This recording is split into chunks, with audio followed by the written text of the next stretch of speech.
இந்த நாளிலே முதல் வார்த்தையை பிரசைக்கும்படியாக ஒவ்வொரு இன்னைக்கு ஆயத்தமாக இருக்காங்க. முதல் வார்த்தையை பிரசைக்கும்படியாக அருமையான ஞானராஜ் ஐயா அவர்களை அன்போடு அழைக்கிறேன். ஐயா சரி, பிரைஸ் தி லார்ட், அல்லேலூயா. இப்போ அழைக்கிறேன். ஏறுகின்றார் கல்லாடி தவழ்ந்து களைப்போடு என் நேசர் குருசை சுமந்து என் நேசர் கொல்கதா மலையின் மேல் நடந்து ஏறுகின்றார்.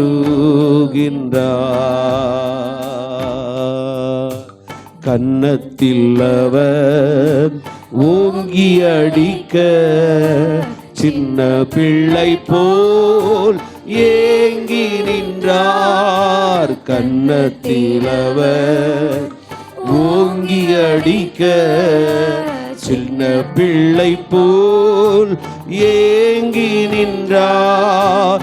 அந்த பிலாத்தும் கையை கழுவி ஆண்டவரை அனுப்புகிறார். அந்த பிலாத்தும் கையை கழுவி ஆண்டவரை அனுப்புகிறார். ஏறுகின்றார் தள்ளாடி தவழ்ந்து களைப்போடு என் நேசர் சுமர்சை சுமந்து நேசர் கொல்கதா மலையின் மேல் நடந்து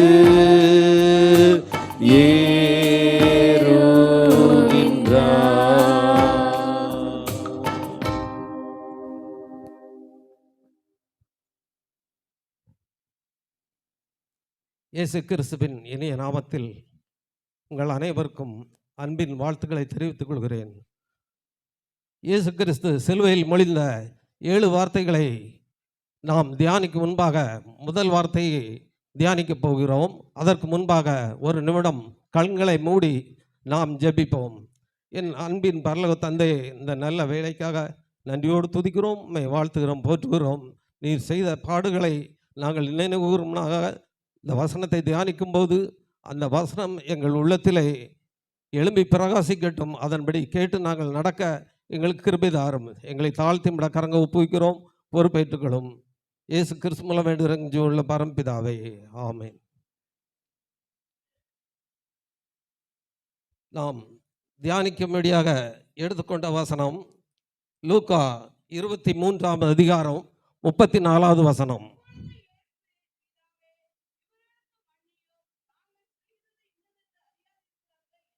பாருங்கள், இயேசு கிறிஸ்து சிலுவையிலே தொங்கி இரத்தம் சிந்த பல நிந்தனைகள், அவமானம் எல்லாத்தையும் சகித்து தாங்க முடியாத வேதனையினால் அவர் சிலுவையிலே தொங்கியிருக்கும் போது சொல்லுகிறார், பிதாவே இவர்களுக்கு மன்னியும், தாங்கள் செய்கிறது இன்னதென்று அறியாதிருக்கிறார்களே.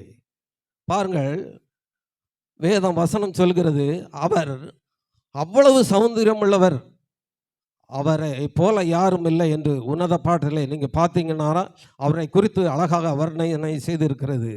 ஆனால் தற்போது இவர் சிலுவையிலே தொங்கும்போது அவரை பார்க்க நம்ம முகங்களை, அவருடைய முகம் அந்த கேடு அடைந்து அவ்வளவு அகோரமாக காட்சியளிக்கிறார். கையிலே ஆணி, காலிலே ஆணி, முதுகிலே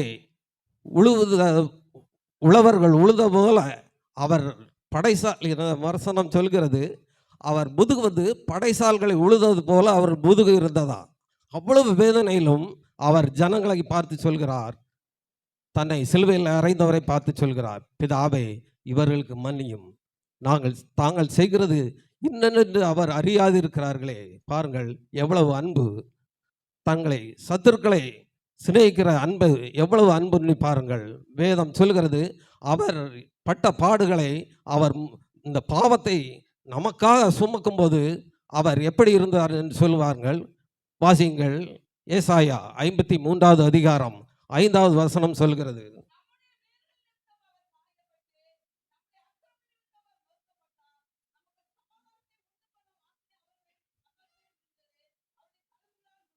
பாருங்கள், நம்முடைய அக்கிரங்களும் தான் அவர் நொறுக்கப்பட்டார், காயப்பட்டார்.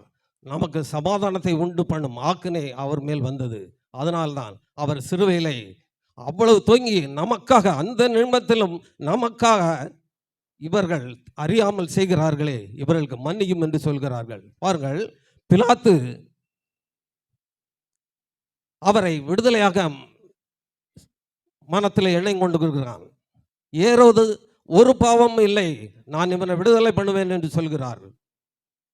பிலாத்து 3 வேளை முயற்சிக்கிறான் அவரை விடுதலை பண்ண. பக்கத்தில் அறையப்பட்ட கள்வனை பாருங்கள், அவனும் இவர் நீதிமான், நாம் செய்த பாவத்துக்கு தகுந்த நம்ம தண்டனை அனுபவிக்கிறோம், ஆனால் இவர் ஒரு பாவம் செய்யாதவரை சிலுவையில் அறைந்திருக்கிறார்கள் என்று சொல்லி அவன் சொல்கிறான், தீர்ப்பு சொல்கிறான். பாருங்க, ஒரு பாவம் அறியாதவர். அப்பேற்பட்ட நீதிமானை சிலுவையில் அறையும் போது அவர் நமக்காக, பாருங்கள், பிதாவை இவர்களுக்கு மன்னியும், தாங்கள் செய்கிறது என்னென்று அறியாதிருக்கிறார்களே என்று சொல்லுவோம். பொதுவாக நம்ம செய்த நன்மைகளை வேணால் அடுத்தவங்களுக்கு சொல்லுவோம், ஆனால் ஒரு இடத்திலிருந்து ஒரு மன்னிப்போ இல்லை நாம மற்றவர்களுக்கு மன்னிப்பு செய்யணும்னாலோ அது மிகவும் கஷ்டமான காரியமாக இருக்கும். ஒரு விசை நான் வேலை பார்க்கும்போது வெள்ளகோயில் சமீபத்தில் ஒரு கிராமத்திலே ஒரு கிளை அஞ்சலக அதிகாரி 20,000 பணத்தை திருடி விட்டார்.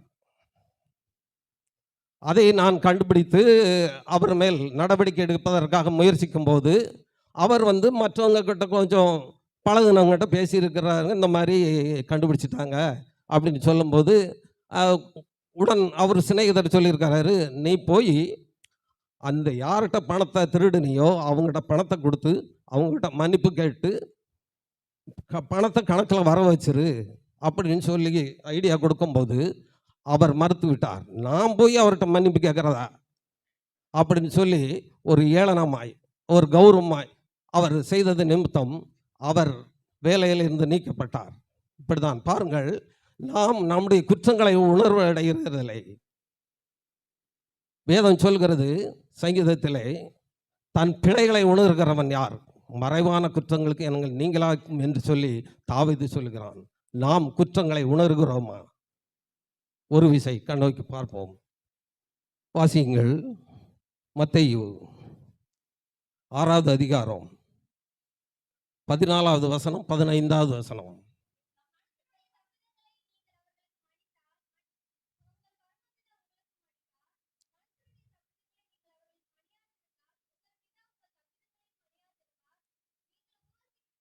போதும். மனுஷர் உங்கள் தப்பிதங்களை மன்னியாதிருந்தால் உங்கள் பரமபிதாவும் உங்கள் தப்பிதங்களை மன்னிக்க மாட்டார். அப்போ நம்முடைய பாவங்கள் மன்னிக்கப்படணும்னா என்ன செய்யணும்னா, நாம் மற்றவர்களுடைய பாவத்தை மன்னிக்கணும். மன்னிக்கிறோமா? நம்மை நாமே ஆராய்ந்து பார்ப்போம். அதே மத்தேயு 5வது அதிகாரத்திலே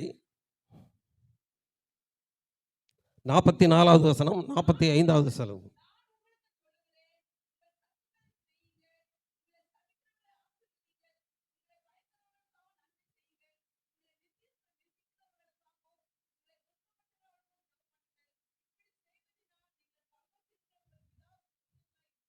போதும். பாருங்கள், இயேசு கிறிஸ்து என்ன சொல்கிறார்? உங்கள் சத்துருக்களை சிநேகியுங்கள், உங்களை நிந்திக்கிறவர்களுக்காக ஜெபம் பண்ணுங்கள், உங்களை சபிக்கிறவர்களை ஆசீர்வதியுங்கள். அநேக காரியங்கள் இருக்கிறது. இதுவரைக்கும் நாம் அநேக வருடங்களாக இந்த 7 வார்த்தைகளை தியானித்திருக்கிறோம், போயிருக்கிறோம், கடந்திருக்கிறோம். இவைகளில் ஒரு வார்த்தையாவது நாம் கடைபிடித்திருக்கிறோமா? நம்மை நாமே ஆராய்ந்து பார்ப்போம். கடைபிடிக்க வேண்டால் இன்றைக்கே ஒரு தீர்மானம் பண்ணுவோம். ஒரு வார்த்தை, சத்துருக்களை சிநேகியுங்கள் அல்லது நிந்திக்கிறவர்களுக்காக ஜெபம் பண்ணுங்கள். ஏதாவது ஒரு வார்த்தையை இன்றையிலிருந்து நாம் தீர்மானம் பண்ணி அதை கடைபிடிப்போம். தேவன் பெரிய காரியங்களை செய்வார். பாருங்கள், இன்னொரு கூட வசனம் சொல்கிறது, அப்போஸ்தலர் 7வது அதிகாரம் 60வது வசனம்.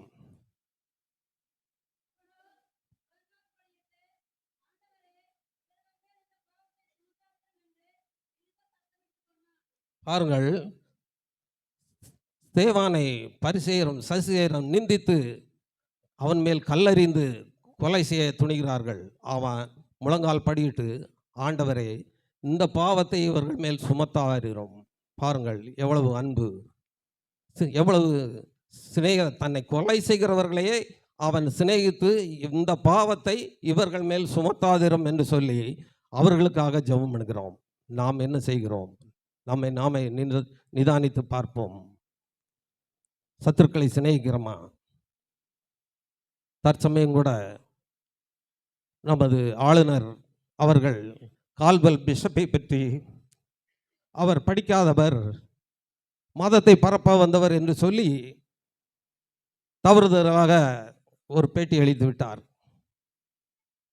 எல்லா கிறிஸ்தவ ஜனங்களும் அவருக்கு விரோதமாக எழும்பினார்கள். அதிலே ஒருவர் சொல்லுகிறார், பாருங்கள், நான் இதை சும்மா விட மாட்டேன், இதுக்கு ஒரு முடிவு கட்டியே ஆவேன் என்று சொல்லி. அப்போ கிறிஸ்தவம் எங்கே இருக்கிறது? நம்முடைய பாவங்களை, பிறருடைய பாவங்களை நாம் மன்னித்தால் பரமபிதா நமது பாவங்களை மன்னிப்பார். இந்த ஒரு வார்த்தைக்காக கிறிஸ்தவ தென்னிந்திய திருச்சபையை எழும்புகிறது. நாம் மன்னிக்கிறோமா? மன்னிக்கிற சுவாபம் நம்மிடத்தில் இருக்கிறதா? சற்று நாமே ஆராய்ந்து பார்ப்போம். இன்னொருட வசனம் சொல்கிறது, 1 சாமுவேல் 24வது அதிகாரம் 10வது வசனம் 19வது வசனம்.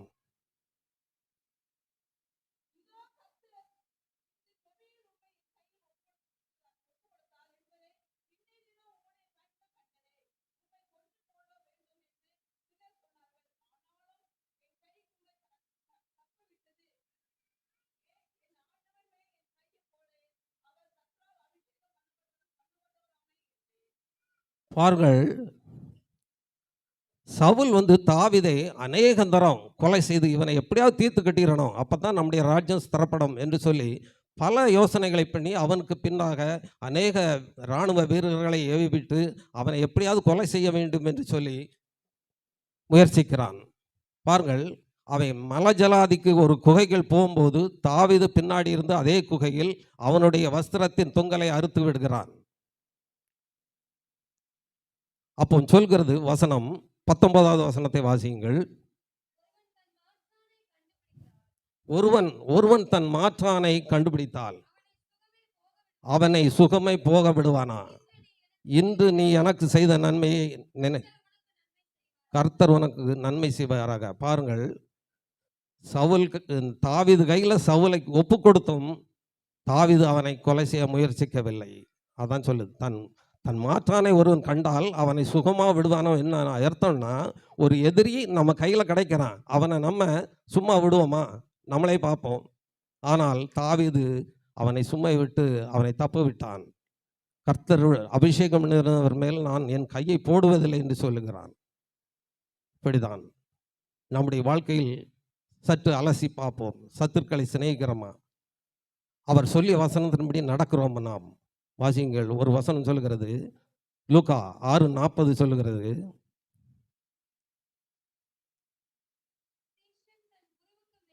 சீசன் தன் குருவுக்கு மேற்பட்டவன் அல்ல, தேறினவன் எவனும் தன் குருவை போல் இருக்கிறான். பாருங்கள், தேறினவன் என்னன்னா, கிறிஸ்துவின் வளர்ச்சியிலே நம்மை தேறினவர்கள் குருவை போல் இருப்பார்கள். பாருங்கள், நாம் பார்த்தோம்,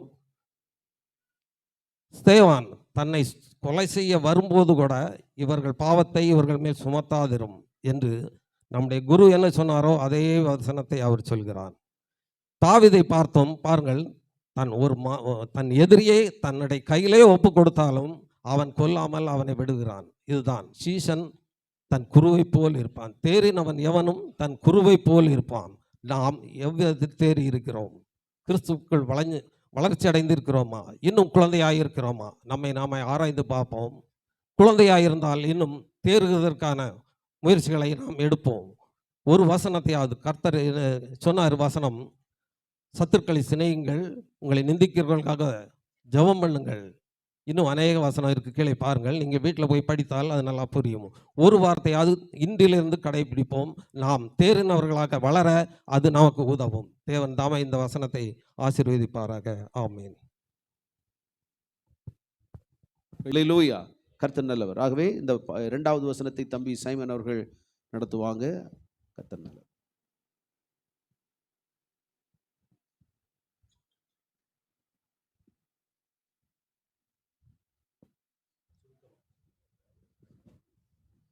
கர்த்தருடைய பரிசுத்த நாமம் மகிமைப்படுவதாக. இந்த வேளையிலும் நாம் தியானிக்கும்படியாக 2வது வார்த்தை லூக்கா 23:43 வசனம்.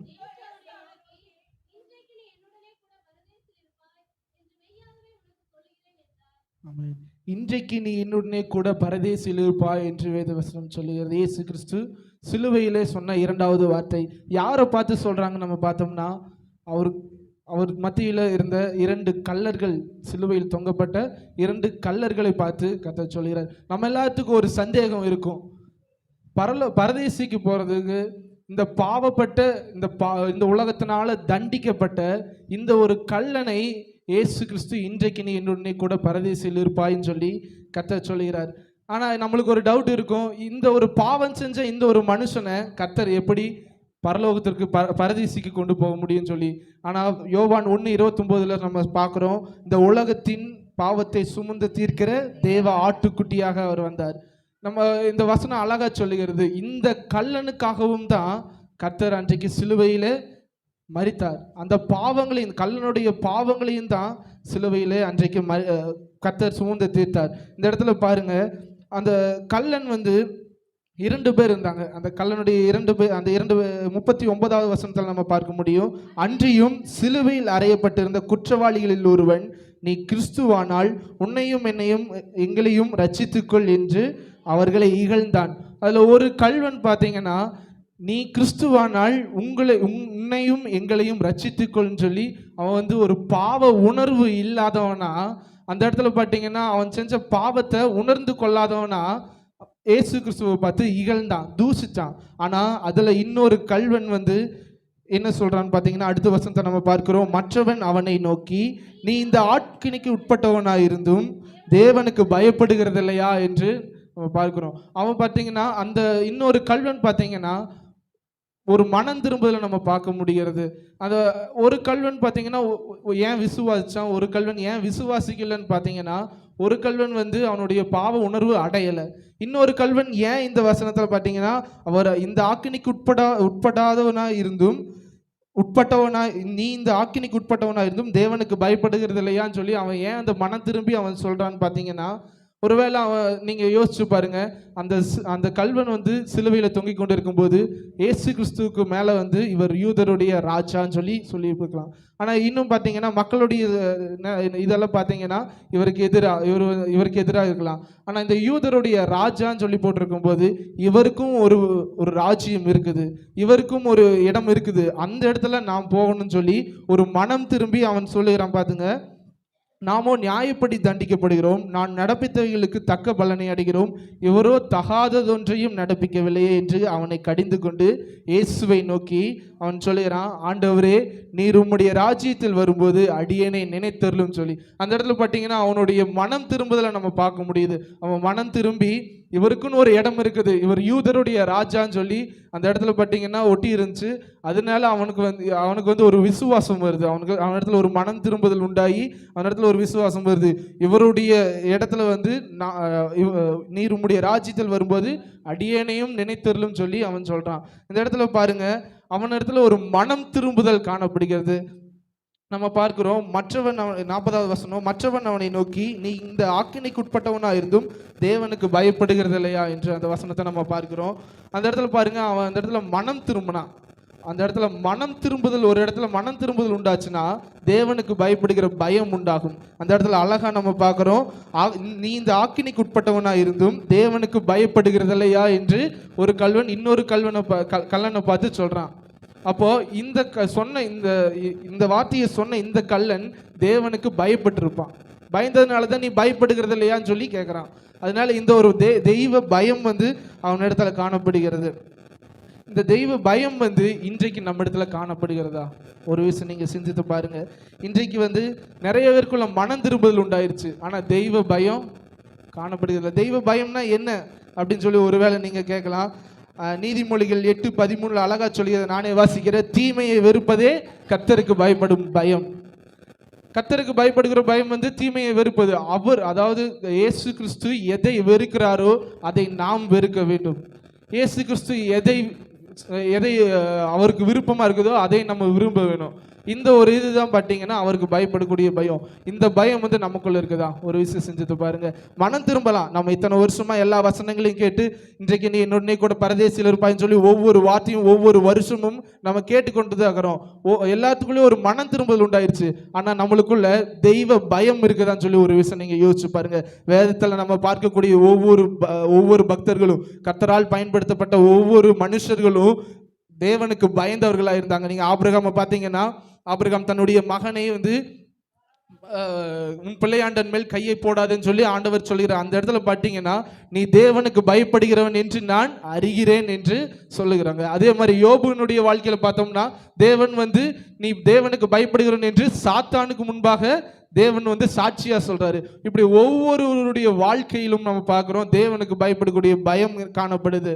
இன்றைக்கும் கூட இந்த கள்வன் கூட கர்த்தர் இடத்துல பார்த்தீங்கன்னா ஒரு மனம் திரும்புதல் உண்டாகி, இயேசு கிறிஸ்துவின் இடத்துல ஒரு தெய்வ பயம் உண்டாகி இந்த வார்த்தையை சொல்றான். இன்றைக்கும் கூட நம்ம இடத்துல இந்த ஒரு தெய்வ பயம் இருக்குதான்னு சொல்லி ஒரு விஷயம் நம்ம சிந்தித்து பார்க்கணும்.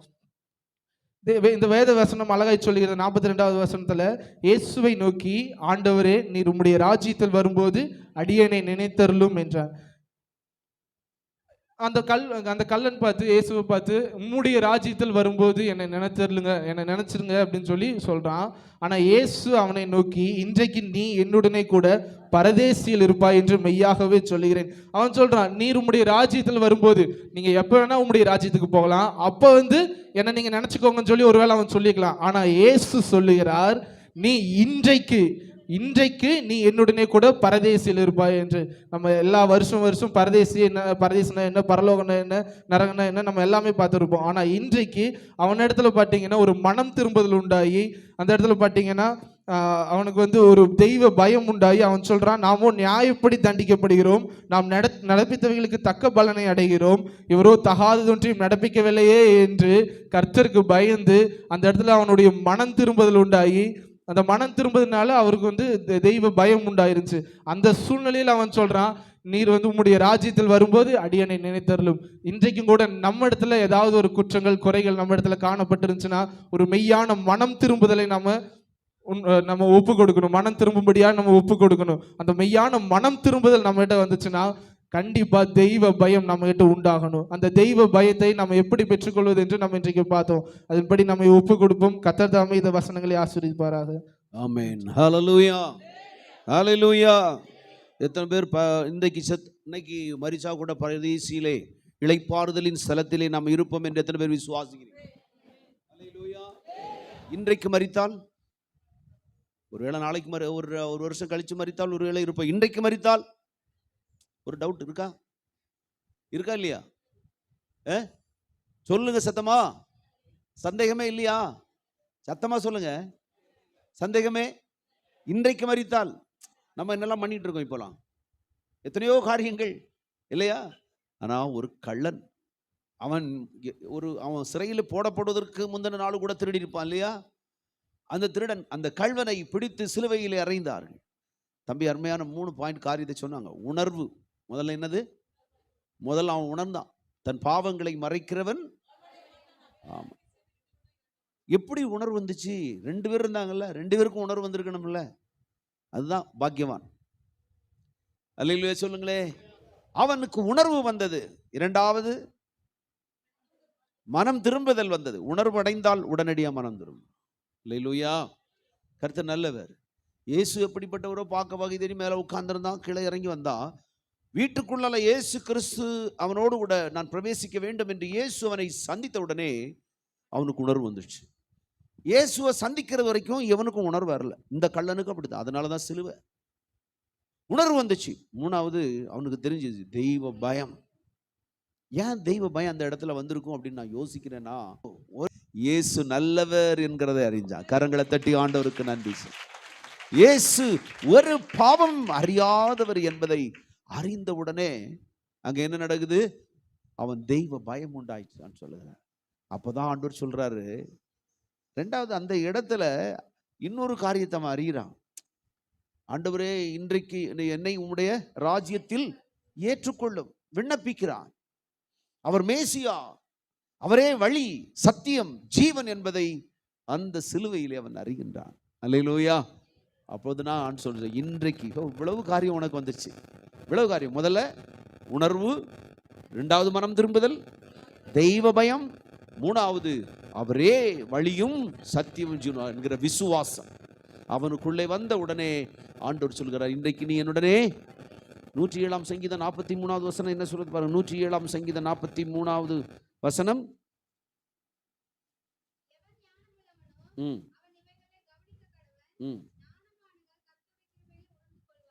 ஞானவான்கள் கர்த்தருடைய கிருபையை, அவனுக்கு என்னவோ ஒரு திருடனா இருந்தா கூட கிருபையை கிடைச்சிச்சு அவன் வாழ்க்கையில. அவன் ஒரு திருடனா இருந்தாலும் கூட அவனுக்கு ஒரு ஞானம், அந்த அழிந்து போகிற நேரத்துல, சாக போற நேரத்துல அவனுக்கு ஒரு ஞானம் கிடைத்து விட்டது. அல்லேலூயா, அல்லேலூயா. என்ன ஞானம்? ஞானவான்கள் கர்த்தருடைய கிருபையை உணர்ந்து கொள்ள. ஆண்டவருடைய கிருபை நேரம் இதுதான் எனக்கு கிடைக்கப்பட்ட நேரம்.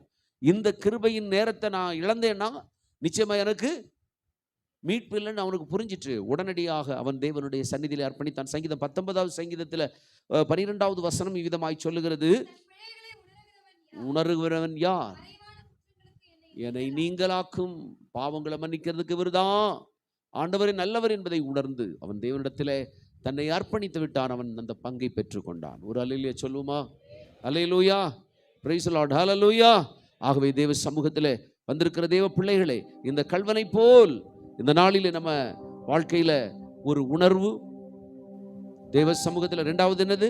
மனம் திரும்புதல், தெய்வ பயம், விசுவாசம். இவ்வளவும் நம்ம ஆண்டவருக்கு மேல வச்சோம்னா தைரியமா சொல்லலாம், எவ்வேளை நாம் மரித்தாலும் அவருடனே நாம் இருப்போம் என்பதிலே சந்தேகம் இல்லை. ஹல்லேலூயா, ஹல்லேலூயா. ஒரு ஸ்கேல் போட்டுங்க. மீட்பரேசு கிரூசில் தொங்கினாரே, மூன்றாணி மீது காயமடைந்தே, மூன்றாணி மீதில் காயமடைந்தேன். எல்லாரும் பாடுங்களே. மீட்பரேசு கிரூசில் தொங்கினாரே, மூன்றாணி மீதில் காயமடைந்தே, மூன்றாணி மீதில் காயமடைந்தே. லோக பாவ தீர்க்க பலியான தேவ ஆட்டு குட்டி ஆனவர், லோக பாவம் தீர்க்க பலியான தேவ ஆட்டு குட்டியானவர், சொந்தமான ரத்தம் சிந்தி மீட்டு இவ்வளவாய் அன்பு கூர்ந்தவர், என்னில் இவ்வளவாய் அன்பு கூர்ந்தவர்.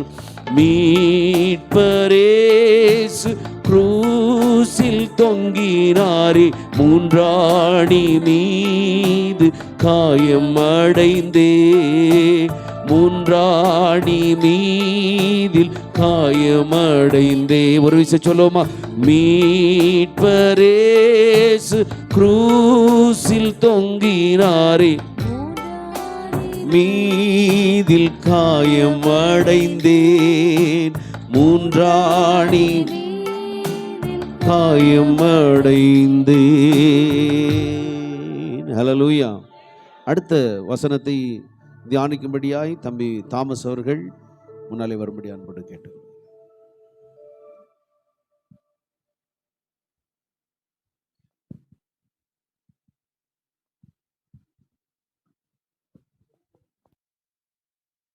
ஜெபிப்போமாக. அன்பின் தகப்பனே, இந்த அருமையான வேலைக்காக நன்றி செலுத்துகிறோம் ஆண்டவரே. இந்த வேலை கூட தகப்பன் அடியானி உங்களுடைய கரங்களில் ஒப்பு கொடுக்கிறேனப்பா. உம்மை சுமக்கும் ஒரு கழுதையாக ஆண்டவரே உங்களுடைய பாதப்படியில் நீ தத்தம் செய்கிறேன் ஆண்டவரே. இந்த வேலை அடியானை கொண்டு தகப்பனே திரு வார்த்தைகளை தகப்பனை பிரஸ்தாவப்படுத்துவீராக ராஜா. இதோ தகப்பனே ஜீவ தண்ணீராக ஆண்டவரே உங்களுடைய ஒவ்வொரு வார்த்தைகளும் ஆண்டவரே இந்த வேலை தாகமுள்ள ஒவ்வொரு இருதயத்தையும் ஆண்டு நிரப்பட்டுன்னு செபிக்கிறேனப்பா. இந்த தாழ்த்தி தத்தம் செய்துகிறேன், ஒப்பு கொடுக்கிறேன். இயேசுவின் செபிக்கிறேன் பிதாவே, ஆமென். இதனாலே நம் தியானிக்கு போகிற இந்த மூணாவது வார்த்தை என்னவென்றால், முதல் வார்த்தை ரட்சிப்பு, இரண்டாவது வார்த்தை மன்னிப்பு, மூன்றாவது வார்த்தை பராமரிப்பு. இந்த சிலுவையில் மொழிந்த 7 வார்த்தைகளும் அது 7 பூக்கள்னு சொல்லுவாங்க. அந்த 7 பூக்களில் மூணாவது பராமரிப்பு. இந்த பராமரிப்பு இந்த வார்த்தையின் மூலம் தெரிந்துக்கிறது என்னதுன்னா, யோவான் எழுதின சுவிசேஷம் 19:26-27 அப்பொழுது இயேசு தம்முடைய தாயையும் அருகே நின்ற தமக்கு அன்பாயிருந்த சீசனையும் கண்டு தம்முடைய தாயை நோக்கி, ஸ்திரியே அதோ உன் மகன் என்றார். பின்பு அந்த சீசனை நோக்கி, அதோ உன் தாய் என்றார். அந்நேரம் முதல் அந்த சீசன் அவளை தன்னிடமாய் ஏற்றுக்கொண்டார். இயேசு கிறிஸ்து இப்படி சொல்வதற்கு காரணம் என்றால், மரியாளுடைய நிலைமை அந்த இடத்தில் அப்படி இருந்தது. மரியாள் தன்னுடைய கணவனாக யோசேப்பை இழந்து விதவையாக காணப்பட்டாள். அவளுக்கு இயேசு இல்லாமல் 4 குமார்கள் இருந்தால் என்று மார்க் 6:3 பார்க்கலாம். அவர்கள் யாக்கோபு, யோசே, யூதா, சீமோன், இன்னும் சகோதரிகள் என்று சொல்லப்படுகிறது. சகோதரிகள் என்றால் எப்படி இருந்தால் 2 பேருக்கு மேலே தான் இருந்திருக்கணும். அதனால் சகோதரிகள். இப்படி அவங்க இருந்திருந்தும் இயேசு கிறிஸ்து சிறைப்பட்ட பொழுது அதை கண்டு தங்களையும் சிறைப்பிடிச்சிருவாங்கன்னு சொல்லி அவங்க பயந்து ஓடி இருக்கலாம். ஆனால் மரியாளும் அந்த இடத்துல ஒரு ஏக்கத்தோடு ஒரு தாகத்தோடு இயேசுவின் சிலுவை அறையில் அவள் நின்று கொண்டு இருந்தாள். தன்னுடைய ஒரே பேரான முதற் பேரான குமாரன் கைகளிலும் கால்களிலும் ஆணிகளை ஏற்றுக்கொண்டு தன் சரீரமெல்லாம் காயங்களோடும் இரத்தம் சொட்ட சொட்ட மரண வேதனை படுகிறதை கண்டு தன் தாயாக மரியாள் அந்த இடத்துல மிகவும் துக்கமடைந்து அவள் மிகவும் உருக்கமடைந்து அந்த இடத்துல உடைந்த உள்ளத்தோடு காணப்பட்டாள். தன்னிடத்தில் அந்த இடத்துல இயேசு கிறிஸ்து ஏதாவது ஒன்று சொல்ல மாட்டாரா என்று ஒரு ஏக்கத்தோடு அங்கு காணப்பட்டாள். பொதுவாக நம்முடைய வீடுகள் யார் மரணப்படுக்கையில் கிடந்தால் இந்த கடைசி நிமிடங்களில் அவர்கள் ஏதாவது நம்ம இடத்துல சொல்ல மாட்டார்களான்னு நம்ம எதிர்பார்ப்பது உண்டு. அதுபோல தான் அந்த இடத்துல மரியாளும் தன்னுடைய மகன் இந்த மரண வேதனைகளும் உயிர் பிரியும் இந்த சில நிமிடங்களில் தன்னிடத்தில் ஏதாவது பேச மாட்டாரா என்று ஏக்கத்தோடு இருந்திருப்பார். அப்பொழுதுதான் இயேசு கிறிஸ்து சொல்லுகிறார், அது உன் மகன் என்று மரியாளை பார்த்து சொல்லுகிறார். தன்னுடைய தாயை யார் தனக்கு பின்பு பராமரிப்பாள்? இந்த பூமியை விட்டு இயேசு கிறிஸ்து சென்ற பின்பு அவளை யார் கவனித்துக் கொள்வார்கள்? அவளை யார் பராமரிப்பார்கள்? முதிர்வதில் என்ன செய்வாள் என்ற சிந்தனையின்படிதான் அவர் தன்னுடைய அன்பான சீசனாக இருந்த யோவானை பார்த்து அந்த இடத்துல அது உன் தாய் என்று அவருக்கும் சொல்லுகிறார். அந்த சீசன் ஏன் அந்த சீசனை பார்த்து சொன்னாருன்னா, அவர் ரொம்ப அன்பாக இருந்தார். இயேசு கிறிஸ்துவிலே அழைக்கப்பட்ட ஊழிய நாட்களில் இருந்து அவர் சிலுவையில் அந்த மரண பாடுகளை அனுபவிக்கும் அந்த நேரம் வரையிலும் இயேசுவை பின்தொடர்ந்து வந்த ஒரு சீசனாக இருந்தால். மற்ற சீசர்கள் எல்லாம் இயேசுவை சிறப்பிடிக்கும் பொழுது எல்லாரும் ஓடிட்டாங்க. நான் கூட இருப்பேன்னு சொன்ன பேதுரு கூட அவரும் உதறி தள்ளிட்டு ஓடிட்டாரு. இன்னும் அவங்க கூட எத்தனையோ ஜனங்கள் ஊழியத்தில் இருந்தாங்க. அவங்க எல்லாம் ஒருத்தர் அந்த இடத்துல இல்லை. ஆனால் அந்த அன்பான சீசன் மட்டும் அவர் யாரென்றால் பஸ்கா பண்டிகையின் முன்பாக அந்த ராபோஜனத்தில் இயேசுவின் மார்பில் சாய்ந்து கொண்டிருந்த சீசன் என்று யோவானில் 20, 21, 24 சொல்லப்படுகிறது. அந்த சீசனை பார்த்து தான் தன்னுடைய தாயை பராமரிக்கும்படியாக அந்த இடத்துல அவர் ஒப்பு கொடுக்கிறார். அதுபோல் இயேசு கிறிஸ்து தன்னுடைய வாழ்க்கையில் லூக்கா 2:51, லூக்கா 3:23 சொல்லப்படுகிறது. அவர் 12 வயதிலிருந்து தன்னுடைய 30 வயது வரைக்கும் தன் பெற்றோர்களுக்கு கீழ்ப்படிந்தார் என்றும் மார்க் 6:3 சொல்லுது. தச்சு வேலை அந்த ஆசாரிய வேலை செய்து கொண்டிருந்தார் என்றும் சொல்லப்படுகிறது. 12 வயது என்பது யாரும் பெற்றோர்களுக்கு கீழ்ப்படிய மாட்டாங்க. ஏன்னா அந்த வயசில் அவங்க ஒரு மெச்சூரிட்டியான ஒரு ஏஜ் அடைஞ்சிருவாங்க. அந்த இடத்துல நம்ம யாரையும் சர்ப்ரைஸ் பண்ணா அந்த இடத்துல யாருக்கும் புரியாது. ஆனால் இயேசு கிறிஸ்து தன்னுடைய 12 வயதிலிருந்து தன்னுடைய வாலிப வயது வரைக்கும் அவர் நாசரேத் என்னும் ஊரில் தன் பெற்றோர்களுக்கு கர்த்தருக்கு கீழ்ப்படிந்தார். ஏன் கீழ்ப்படிந்திருந்தார்னா, யாத்திராகம் 20:12 சொல்லப்பட்டிருக்கிறது, உன் தேவனாய் கர்த்தர் உனக்கு கொடுக்கிற தேசத்தில் உன் நாட்கள் நீடித்திருப்பதற்கு உன் தகப்பனையும் உன் தாயும் கனம் பண்ணுவாக என்ற அந்த கற்பன்படி இயேசு கிறிஸ்து தம்முடைய பெற்றோர்களுக்கு அங்கே கீழ்ப்படிந்திருந்தார். பின்பு அவர் 30 வயது அடைந்த பொழுது ஞானஸ்தானம் எடுத்து அவர் ஊழியத்திற்கென்று கர்த்தருடைய சித்தத்தை செய்ய வரும் பொழுது அவருடைய ஊழிய நாட்களிலே மார்க் 7, 10, 11, 12 சொல்லப்படுகிறது. அங்கே வேதபாரர்களும் பரிசேயர்களும் அநேகர் இருக்கிறாங்க. அவங்க மோசேயின் கட்டளையில் அவங்க தப்பாக போதிச்சுட்டு இருக்கிறாங்க. எப்படின்னா, தகப்பனையும் தாயையும் கனம் பண்ணாதவன் எவனோ அவன் கொல்லப்படணும்னு சொல்லி மோசேயின் கட்டளை இருக்குது. ஆனால் அவங்க வந்து ஆலயத்திற்கும் அவங்களுக்கு நிறைய காணிக்கை வேணுங்கிறதுக்காக அந்த போதகத்தை மாற்றி ஒரு ஒரு காணிக்கை மூலமாக சொல்கிறாங்க. என்னென்னா, குர்பான் என்னும் காணிக்கை கொடுத்தா போதும். அதாவது குர்பான் என்னும் காணிக்கைன்னா தேவ ஆலயத்துக்கும் தேவனுக்கும் கொடுக்குற அந்த காணிக்கை ஒரு பெருந்தொகையை கொடுத்துட்டாங்கன்னா போதும். அவங்க பெற்றோர்களை அவங்க முதிர் வயதில் அவங்க பார்க்க வேண்டியதில்லை, அந்த பாவம் வந்து அவங்களை தொடாதுன்னு சொல்லி தப்பான போதனைகளை சொல்லி அவங்க என்ன பண்ணாங்க, திசை திருப்பி வச்சுருந்தாங்க. இயேசு கிறிஸ்து வந்து இதை கண்டிச்சார். இப்படி நீங்கள் போஷிக்கிறது உங்களுக்கு நன்றாக இருக்குதா, தன் தகப்பனையும் தாயும் கனம் பண்ணலாம் கல்லில் அடிச்சுன்னு சொல்லி மோசே கட்டளை சொல்லுது. ஆனால் நீங்களோ உங்கள் சுய இஷ்டத்தின்படியே கட்டளைகளை மாற்றி நீங்கள் இப்படி போதிச்சுட்டு இருக்கிறீங்களேன்னு சொல்லி சொல்கிறாரு. இன்றைக்கி உலகத்தில் கூட அநேக ஜனங்கள் இப்படி தான் தங்களுடைய பெற்றோர்களை வந்து கவனிக்கிறது இல்லை. ஏதோ புண்ணிய ஸ்தலங்கள் சொல்ல இடங்களில் போய் அவங்க காணிக்கையில் செலுத்திட்டு ஏதோ தானம் பண்ணினா போதுன்னு சொல்லி அவங்க தானத்தை பண்ணிட்டு ஏதோ ஒன்று பண்ணிட்டு தங்களோட பெற்றோர்களை வந்து வீதிகளிலும் முதியோர் இல்லைகளும் விட்டுடுறாங்க. ஏன் அப்படின்னா அவங்களுக்கு வந்து அந்த மனம் இல்லை. இதுக்கு முக்கிய காரணம் என்னென்னா, சீரியல் பார்க்குற பெண்களால் தான் அந்த பிரச்சனையே வர்றதுக்கு காரணம். ஏன்னா அவங்க சீரியல் பார்த்து கொண்டிருக்கும் பொழுது, அதாவது ஒரு வேலையை செஞ்சுட்டு இருக்கும்போது யாராவது ஒருத்தர் நம்ம டிஸ்டர்ப் பண்ணுனா அந்த இடத்துல கோபம் வரும். இப்போ முதிர் வயதில் ஒரு தாயார் இருக்கிறாங்கன்னா அவங்க பார்த்து ஒரு வேலையை சொல்கிறாங்க, அவங்க சீரியல் சின்சியராக பார்த்துட்டு இருக்கும்போது படுத்திடுறாங்க. மாமியா இப்படி நம்மளை பண்ணுறாளே கொடுமை பண்ணுறாளேன்னு சொல்லி அவன் என்ன பண்ணுறா, கேட்குறத கேட்டால் சரியான நேரத்தை கொடுக்க மாட்டேங்கிறான்னு சொல்லி அவங்களே முணுமுணுக்கிறாங்க. இதை அவங்க கணவர்கிட்ட வந்து அவங்க மனைவி வந்து தப்பாக சொல்லும் பொழுது இதனால் தர்க்கங்களும் சண்டைகளும் உண்டாகி அவங்க என்ன பண்ணுறாங்க, கணவன் வந்து எப்படி இருந்தாலும் அவங்க பெற்றோர்களை விட மனைவிக்கும் பிள்ளைகளுக்கு தான் முக்கியத்துவம் கொடுப்பாங்க. அவங்க உடனே என்ன பண்ணுவாங்க, பெற்றோர்களை கொண்டு போய் ஏதோ ஒரு ஆசிரமத்தை சேர்த்துறீங்கன்னு சொன்னால் அதுக்கு ஒப்பு கொடுத்து என்ன பண்ணுறாங்க, ஆசிரமத்தில் கொண்டு போய் விட்டுறாங்க. அப்புறம் இன்னும் சில பேர் என்ன பண்ணுறாங்கன்னா, அதெல்லாம் எதுக்கு பணத்தை கொடுக்கணும் அதை கொடுக்கணும்னு சொல்லி வீதியில் கொண்டு விட்டுறாங்க.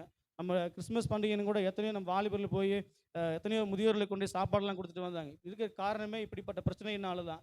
வீட்டுக்கு வர அந்த மருமக வந்து தன் மாமியாரையும் தன் மாமனாரையும் தன் கணவருடைய தாய் தகப்பனை வந்து கனம் பண்ணி நல்லா பார்த்துட்டாங்கன்னா இந்த நாட்டில் வந்து முதியோர் எல்லாமே தேவையில்லை. எந்த ஒரு முதியோர் வயதிலும் எந்த ஒரு தாய் தகப்பனை வந்து பிச்சை எடுக்கிற நிலைமையும் வராது. அதனால இந்த சீரியல் பார்க்குறது இந்த பெண்களும் அடுத்ததாக இன்னொரு புகுந்த வீட்டுக்கு போகிற ஒவ்வொரு பெண்களும் வந்து உணர்ந்து கொள்வது என்னென்னா, தன் கணவருடைய தாயும் தகப்பனையும் அவங்க கனம் பண்ணி பார்க்கணும்னு சொல்லி நமக்கு சொல்கிற இந்த இடத்துல. அது மாதிரி நம்ம சபைக்கு கர்த்தர் இந்த நாளில் என்ன சொல்கிறாருன்னா, நீதிமொழிகள் 23:22 சொல்லப்படுகிறது, உன்னை பெற்ற தகப்பனுக்கு செவிகொடு, உன் தாய் வயது சென்றபோது வென்றசலாகும் போது அவளை அசட்டை பண்ணாதேன்னு சொல்கிறாரு. ஆமாம், இது வந்து பெற்றோர்களுக்கு கனம் பண்ண வேண்டும், கீழ்ப்படிய வேண்டும் சொல்கிறது வந்து ஒரு சின்ன பிள்ளைகளுக்காகவும் வாலிப தம்பிகளுக்கு அதிகமாக இருக்குது. ஆனாலும் திருமணம் ஆனவங்களுக்கு இந்த காரியத்தை வந்து ஆண்டவர் சொல்கிறாரு. பெற்றோர்களை வந்து வயது சென்ற பொழுது அவங்க அசட்டையாக எண்ணாத அப்படின்னு சொல்கிறாங்க. வயசானவங்க இருக்கும் பொழுது அவங்கள பார்த்து நீங்கள் அசட்டையாக எண்ணாதீங்க. உங்களுக்காக அவங்க வாழ்க்கையை எத்தனையோ தியாகம் பண்ணியிருப்பாங்க, எத்தனையோ காரியங்களை செஞ்சுருப்பாங்க. அவங்க முதிர் வயதை அடைஞ்சதே அவங்களால எதுவும் செய்ய முடியாது, எதுவும் பண்ண முடியாதுங்கிறதுக்காக அவங்கள ஒதுக்கி தள்ளிடுறதையும் தயவு செஞ்சு அவங்களை நல்லா பார்த்துக்குங்க. அடுத்தபடியாக நீதிமொழிகள் 1:8-9 சொல்லப்படுகிறது, என் மகனே தாயின் போதகத்தை தள்ளாதே, அவைகள் உன் சிரசுக்கு அலங்காரமான முடியும், உன் கழுத்துக்கு சரணிப்புமாய் இருக்கும் என்று சொல்லுகிறார். அதாவது உன் தாயும் தகப்பனுடைய புத்தியை கேளுன்னு சொல்கிறாரு, உன் தாயின் போதகத்தை தள்ளாதேன்னு சொல்கிறாரு. பிரியமானவர்களே, வாலிப தம்பி தங்கைகளே, என்னைக்காவது உங்கள் பெற்றோர்களை நீங்கள் ஃபோன் பண்ணி அம்மா சாப்பிட்டீங்களா, அப்பா சாப்பிட்டீங்களான்னு விசாரிச்சிருக்கிறீங்களா? அவங்களுக்கு கொடுக்குற கணத்தை நீங்கள் கொடுத்துருக்கிறீங்களா? திருமணம் ஆனவங்களும் சரி, திருமணம் ஆகாதவங்களா யாராக இருந்தாலும் சரி, நீங்கள் உங்கள் பெற்றோர்களை விசாரிச்சிருக்கிறீங்களான்னு கொஞ்சம் யோசிச்சு பாருங்கள். அவங்களுக்கு கொடுக்குற கணத்தை நீங்கள் கொடுத்துருக்கிறீங்களான்னு யோசிச்சு பாருங்கள். உலகத்தின் மனிதர்களுக்கும் எத்தனையோ செல்வந்தர்கள் வந்து அவங்கள கணம் பண்ணுவோம், அந்த இடத்துல பெற்றோர்களை வந்து நம்ம ஒதுக்கிதான் வச்சுருப்போம்.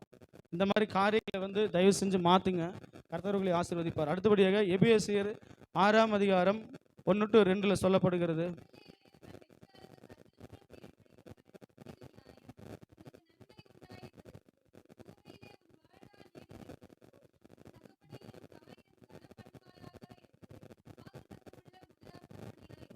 பிள்ளைகளே உங்கள் பெற்றோர்களுக்கு கர்த்தருக்கு கீழ்ப்படியுங்கள், இது நியாயம் என்று சொல்லப்படுகிறது. இது நீங்கள் பெற்றோருக்கு கீழ்ப்படிகிறது வந்து நியாயம் என்று சொல்லுது. நீங்கள் பெற்றோருக்கு கீழ்ப்படியாமல் இருந்தீங்கன்னா அது ஒரு அநியாயம், அது ஒரு பாவம் என்று இந்த வார்த்தை நமக்கு உணர்த்துகிறது. உனக்கு நன்மை உண்டாக்குவதற்கும் பூமியிலே உன் வாழ்நாள் நீடிப்பதற்கும் உன் தகப்பனையும் உன் தாயையும் கனம் பண்ணுவாக என்பது வாக்குத்தத்தம் உள்ள முதலாம் கற்பனையாக இருக்கிறது. இது ஒரு வாக்குத்தத்த வார்த்தையாக இருக்கிறது. இந்த வாக்குத்தத்தம் உங்கள் வாழ்க்கையில் நிறைவேறணும்னா உங்கள் தாயும் தகப்பனை நீங்கள் கனம் பண்ணணும்.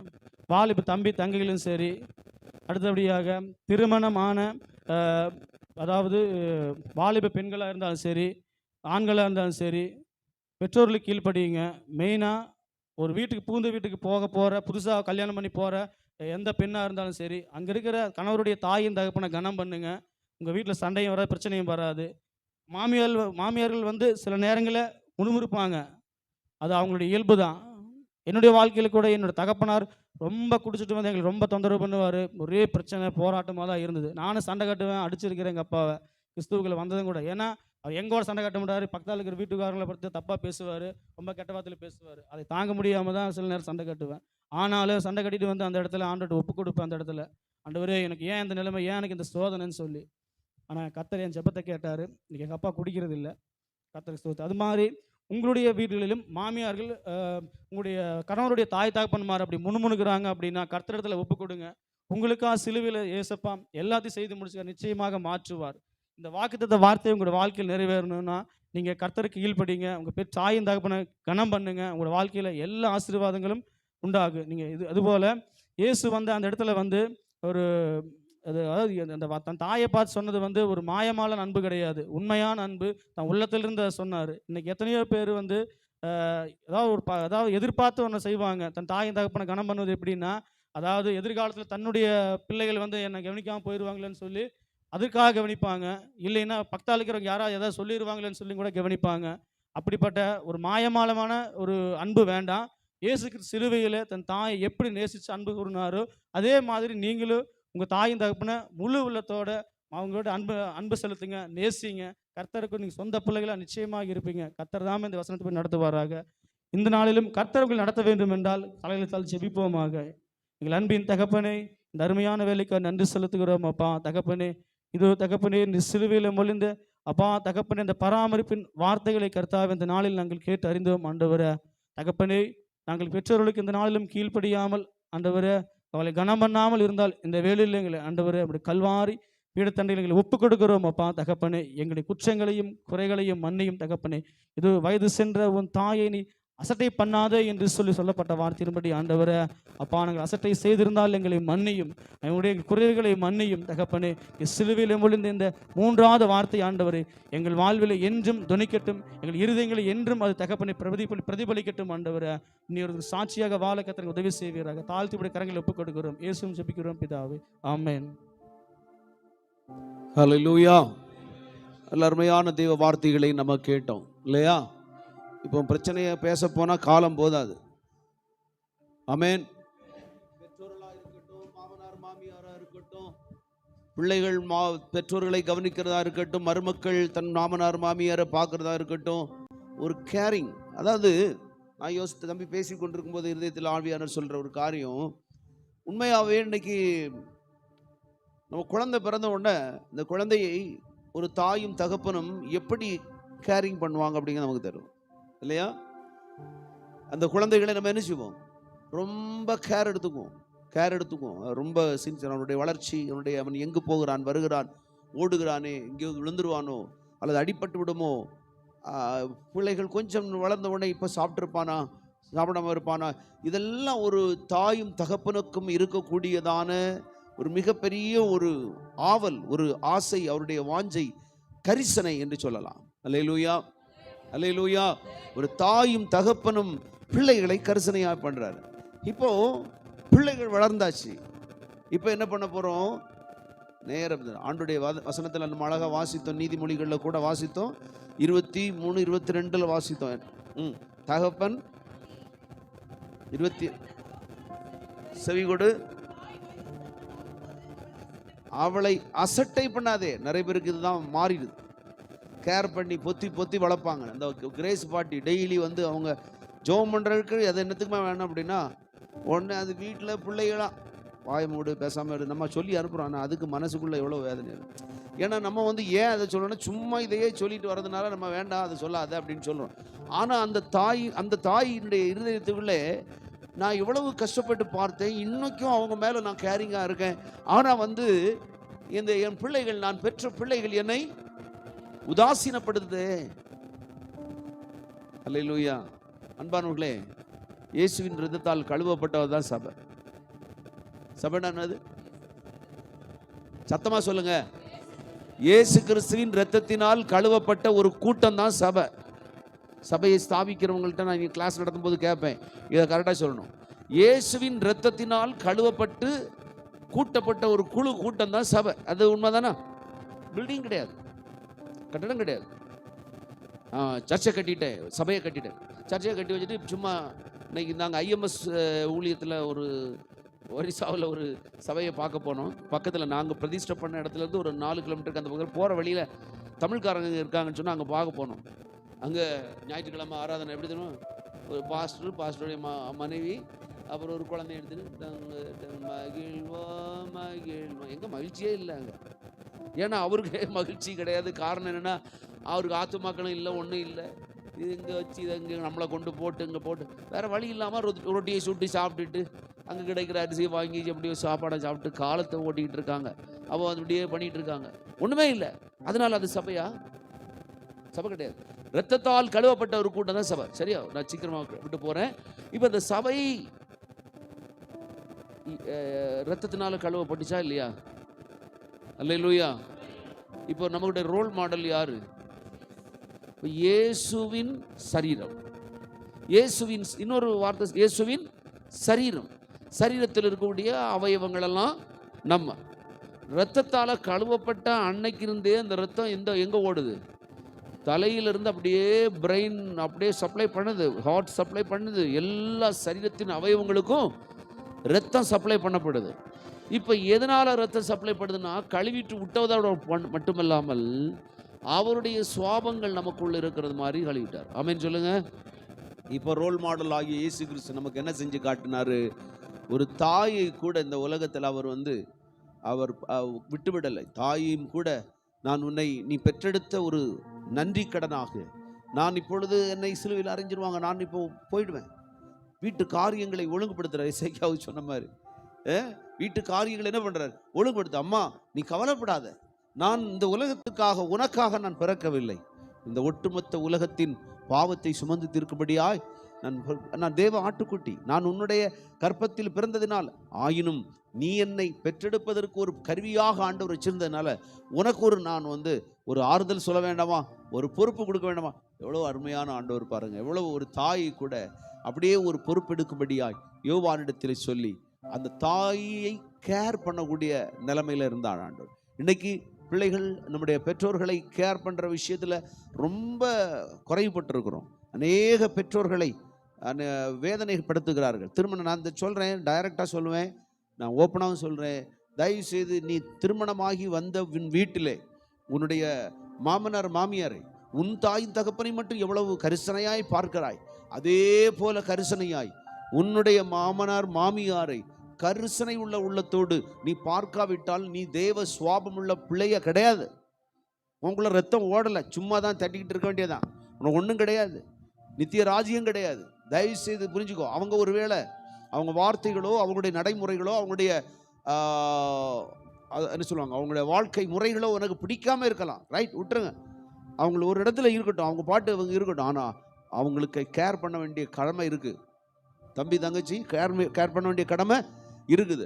அவங்க தனி குடித்தனமாய் நீங்கள் இருந்தால் கூட அவங்கள கேளுங்க, சாப்பிட்டீங்களாமா, சாப்பிடல, இல்லைன்னா வீட்டில் சாப்பாடு இருக்குது, கேட்கறதுனால உனக்கு நீ கேட்ட எவ்வளவு சந்தோஷமாக இருக்கும் அந்த தாயினுடைய இருதயம். அது உனக்கு ஆசீர்வாதமாக மாறி.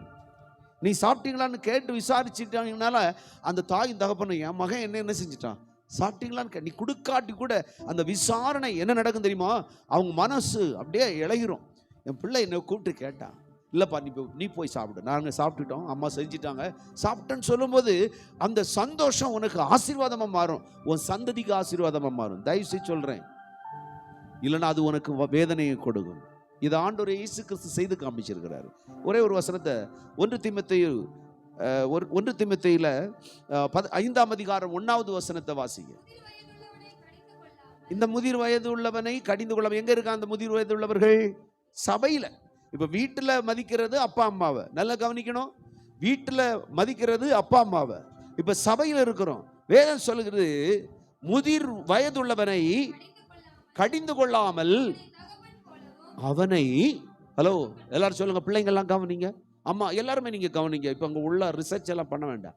இப்போ நான் சொல்கிறத கேட்டாலே உங்களுக்கு புரிஞ்சிடும். 1 தீமோத்தேயு 5:1 சரியா? வீட்டில் நீங்கள் எழுதி வச்சுக்கோங்க, வீட்டில் போய் படிங்க. இப்போ பாருங்கள், முதிர் வயது உள்ளவர்கள் எங்கே இருக்கிறாங்க? சபையில் இருக்காங்க.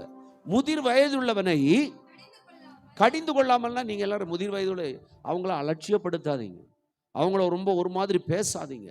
முதிர் வயதுள்ளவனை கடிந்து கொள்ளாமலும் எப்படி பண்ணணும்? உன்னுடைய தகப்பனை போல, தகப்பன் போலவும் சகோதரர், அதுக்கு கீழே விதவைகள் எல்லாம் விசாரிக்க சொல்லி இருக்கு.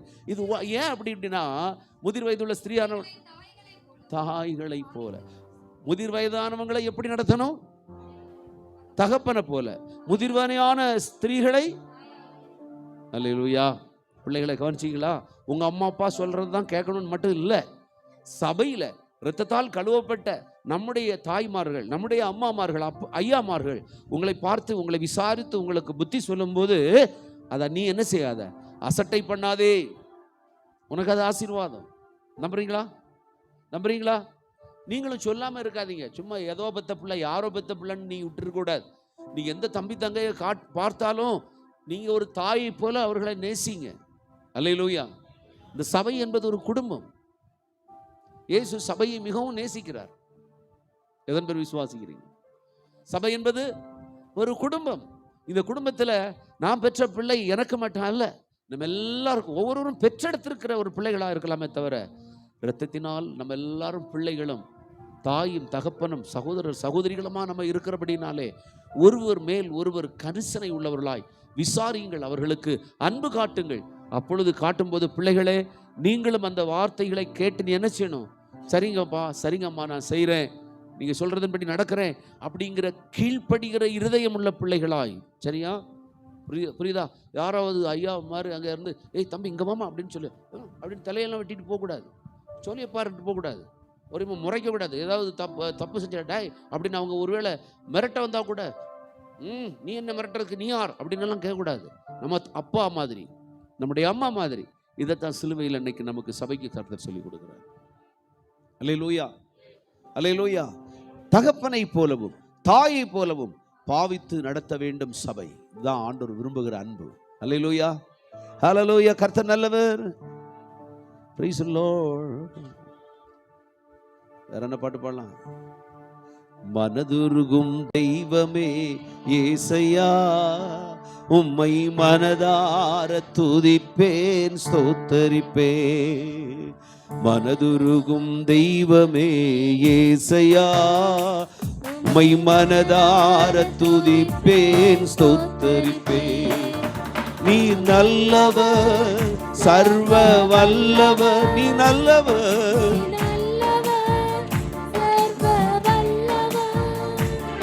உம் இரக்கத்துக்கு முடிவே இல்ல, அன்புக்கு அளவே இல்ல. உம் இரக்கத்துக்கு முடிவே இல்ல, உம் அன்புக்கு அளவே இல்ல. அவை காலை தோறும்,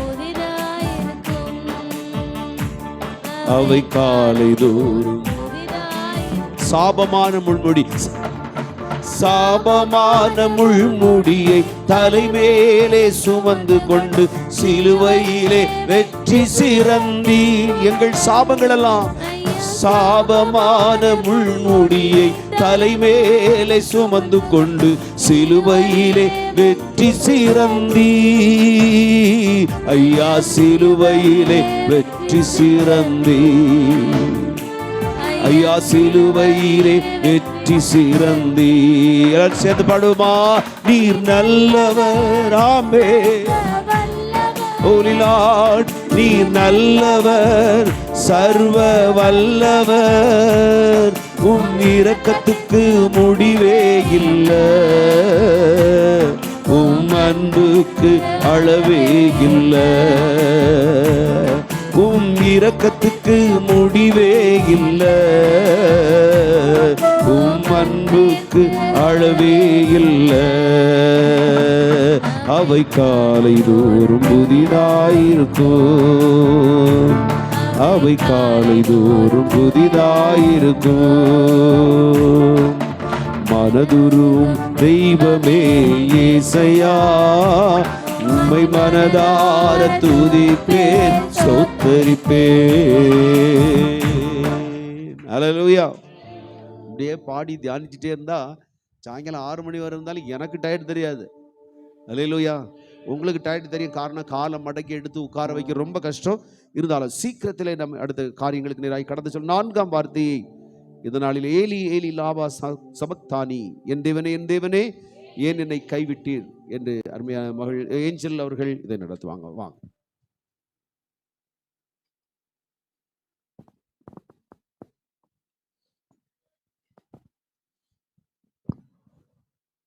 ஏழாவது அதிகாரம் 5வது வசனத்தை நான் வாசிக்கிறேன். 6ஆம் மணி இந்த 9ஆம் மணி நேரத்துல தான் ஏசு தாங்க முடியாம கதறாரு. என் தேவனே என் தேவனே ஏன் என்னை நீங்க கைவிட்டீங்க அப்படின்னு சொல்லி தாங்க முடியாம கதறுகிறார். அப்போ வேத ஆராய்ச்சியாளர்கள் என்ன சொல்றாங்கன்னா, அந்த 3 மணி நேரம் ரொம்ப இருட்டா இருந்தது இல்லையா, அந்த நேரத்துல தான் இயேசு இந்த உலகத்துல இருக்கிற அத்தனை பேருடைய பாவங்களையும் தன்மேல ஏற்றுக்கொண்டதுனால, நம்முடைய பாவங்கள் அவரை மூடினதுனால பிதாவை அவரால் பார்க்க முடியலையாம். அவருடைய முகம் பிதாவுக்கு மறைக்கப்பட்டு விட்டது. ஏன் தெரியுமா? ஏன்னா நம்ம வாசிக்க வேண்டாம், நீங்கள் குறித்து வச்சு வீட்டில் போய் வாசிச்சுக்கோங்க. ஆபகூக் 1வது அதிகாரம் 13வது வசனத்தில் நம்ம பார்க்கிறோம், நம்முடைய தேவன் தீமையை பார்க்க மாட்டாத சுத்த கண்ணனா. அவரால் தீமையை பார்க்க முடியாத அளவு சுத்தமான கண்களை உடையவர். அப்போ கிறிஸ்து நம்முடைய பாவங்களை ஏற்றுக்கொண்டதுனால இயேசுவை அவரால் பார்க்க முடியலை. அந்த 3 மணி நேரம் அந்தகாரத்தில் அதுதான் நடந்திருக்கு. அப்போ அத்தனை பாவ சுமையை தாங்க முடியாமல் இயேசு கதறார். ஏன் என்னை நீங்கள் கைவிட்டீங்க? ஏன் என்னை விட்டு உங்கள் முகத்தை நீங்கள் திருப்பிட்டீங்க? ஏன் நீங்கள் என்னை பார்க்க மாட்டேங்கிறீங்கன்னு சொல்லி அந்த வேதனையை பாவத்தை தாங்க முடியாமல் கதறார். இதெல்லாம் நமக்கு தெரிஞ்ச விஷயங்கள் தான். இன்றைக்கு நம்ம இதிலிருந்து தெரிஞ்சுக்கொள்ள போகிற ஒன்றே ஒன்று, இது எல்லாமே தீர்க்க தரிசனமாய் முன் அறிவிக்கப்பட்டது. சங்கீதம் 22வது அதிகாரம் ஃபுல்லாக நீங்கள் வாசிச்சு பாருங்க.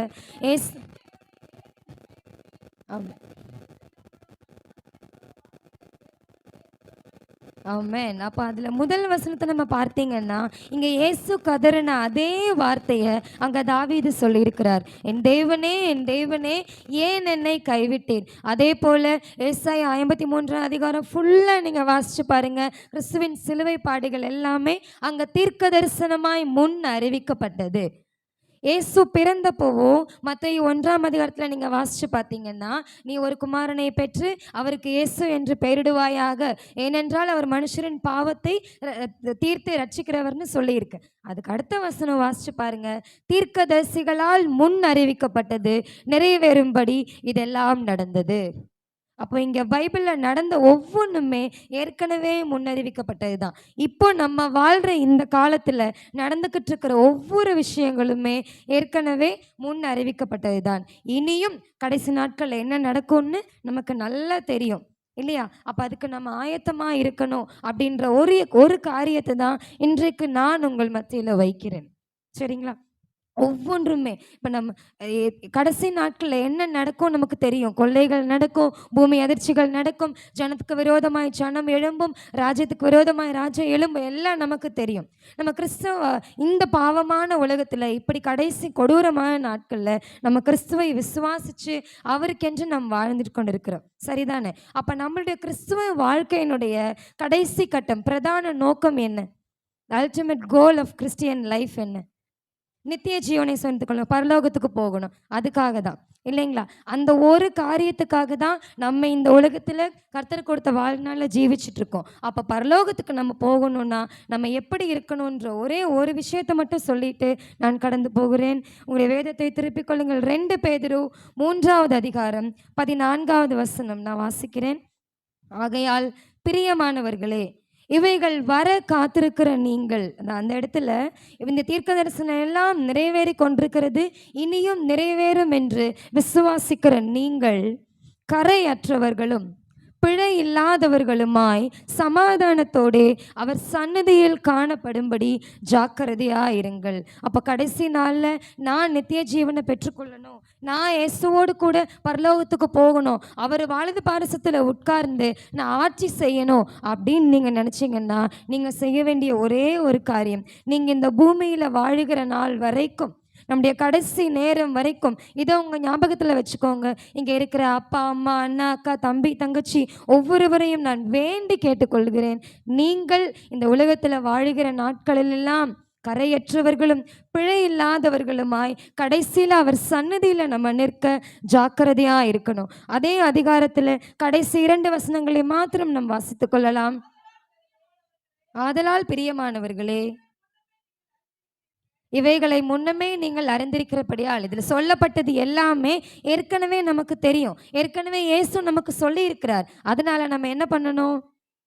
அக்கிரமக்காரருடைய வஞ்சகத்திலே நீங்கள் இழுப்புண்டு உங்கள் உறுதியிலிருந்து விலகி விழுந்து போகாதபடிக்கு எச்சரிக்கையாயிருந்து நம்முடைய கர்த்தரும் இரட்சகருமாகிய இயேசு கிறிஸ்துவின் கிருபையிலும் அவரை அருகில் அழிவிலும் வளருங்கள் சொல்லியிருக்காங்க. இப்போ நம்ம இந்த பூமியில் இருக்கிற அத்தனை நாள் வரைக்கும் நிச்சயமாய் நமக்கு தெரியும் இயேசு மீண்டும் வருவார். விசுவாசிக்கிறீங்களா? அவர் கூட நம்ம எல்லாரும் போகணும்னு தானே ஆசைப்படுறோம். அவர் நம்ம கைவிட்டு விட்டு போகணும்னு நம்ம ஆசைப்படுவோமா? இல்லை. அவரோடு கூட போகணும்னு நம்ம நினைக்கிறோன்னா நம்ம எப்படி இருக்கணும்? இயேசுவை அறிகிற அறிவில் வளரணும். கடைசியில் அவர் நியாயாதிபதியாக இந்த உலகத்தை நியாயம் தீர்க்கும்போது கரையில்லாதவர்களும் பிழை இல்லாதவர்களுமாய் அவருடைய சன்னதியில் காணப்படும்படி ஜாக்கிரதையாயிருங்கள். என் மீட்பர் உயிரோடு இருக்கிறார், அவர் கடைசி நாட்களில் இந்த பூமியின் மேல் நிற்பார், அவரை நானே பார்ப்பேன். அந்நிய கண்கள் அல்ல, நம்முடைய சொந்த கண்களால் நம்ம அவரை காண வேண்டும் என்கிற நிச்சயத்தோடு நீங்கள் அனைவரும் இருப்பீர்கள் என்று நான் விசுவாசிக்கிறேன். கர்த்தர் தாமே இந்த வார்த்தைகள் மூலமாய் உங்களை ஆசீர்வதிப்பாராக. ஆமென். ஹல்லேலூயா. ஆண்டவர் நல்லவர். ஆமென். ஏலி ஏலி லாமா சபக்தானி, என் தேவனே என் தேவனே ஏன் என்னை கேட்டீர். எல்லாருமே பட்டையை கிளப்புறாங்கப்பா. நாம பார்த்தீங்களா? எல்லாரும் பிரசங்கிங்களா, எல்லாரும் கலக்குறீங்க. பிரைஸ் எல்லாம். அதனால எனக்கு இப்போ கவலையே இல்லை. கர்த்தர் நல்லவர். ஆமென் சொல்லுங்க. கவலை இல்லாத ஒரு சபையா ஆண்டவர் எனக்கு தந்திருக்கிறார். பாருங்க, என் தேவனே ஏன் என்னை கைவிட்டாரா இல்லையா? அதை ஏற்கனவே நான் பல முறை சொல்லி தந்திருக்கேன். நிச்சயமா கைவிடாம அவர் கைவிட்டிருந்தேன்னு சொல்றதுக்கு என்ன பொய் சொல்லுவாரா ஆண்டவர்? கைவிட்டார். ஏன்? அப்போ நிறைய காரியங்களை சொன்னாங்க. பாவம் நம்ம சூழ்ந்து நம்ம செய்த எல்லா பாவம் அவரை நெருங்கும் போது பாவத்திற்கும் பரிசுத்தத்திற்கும் சம்பந்தம் இது. பரிசுத்தமானவர் அந்த பரிசுத்தத்தை தன்னுடைய குமாரன் சுமந்த போது அந்த பரிசுத்தத்தை தொட்டுட்டு இருக்க முடியாது, அந்த பாவத்தை தொட்டுக்கொண்டு இருக்க முடியாதபடி ஆண்டவர் அவரை கைவிட்டார். ஒரு அல்லேலூயா சொல்லுவோமா? சரி, இப்போ கடைசியா தேவராஜ்யத்திற்கு நம்ம போகணும்னா நம்ம எல்லாம் கரையற்றதும் பிழையற்றதுமான சபையாக இருக்கணும்னு நம்ம பார்த்தோம் இல்லையா? சரி, பைபிளில் ஒரு வசனத்தை வாசித்துட்டு நான் சொல்லி முடிக்கிறேன். ஏசாயா 62ஆம் அதிகாரத்தில் அதனுடைய 4வது வசனத்தை வாசிங்க பார்க்கலாம். நீ இனி கைவிடப்பட்டவன் எனப்படாமலும் உன் தேசம் இனி பாழான தேசம் எனப்படாமலும். நல்லா கவனி. ஆண்டவர் ஒரு தேசத்தை பார்த்து சொல்றாரு, ஒரு ஜனத்தை பார்த்து சொல்றாரு, நீ இனிமேல் கைவிடப்பட்டவள் அல்ல. ஒரு அழியில சொல்லுவோமா?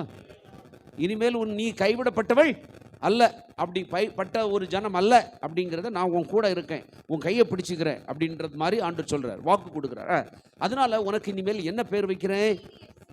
ஹெப்சிபா என்றும் உன் தேசம் பியூலா என்றும் சொல்லப்படும். பியூலானா அர்த்தம் என்ன? ஹூ மேரீடு, கல்யாணமானவங்க, திருமணமானவள், மேரீடு. சரியா? திருமணமானவள். திருமணத்துக்கு அன்னைக்கு என்ன நடக்கும்? சர்ச்சில் மாப்பிள்ளை பொண்ணு வருவாங்க.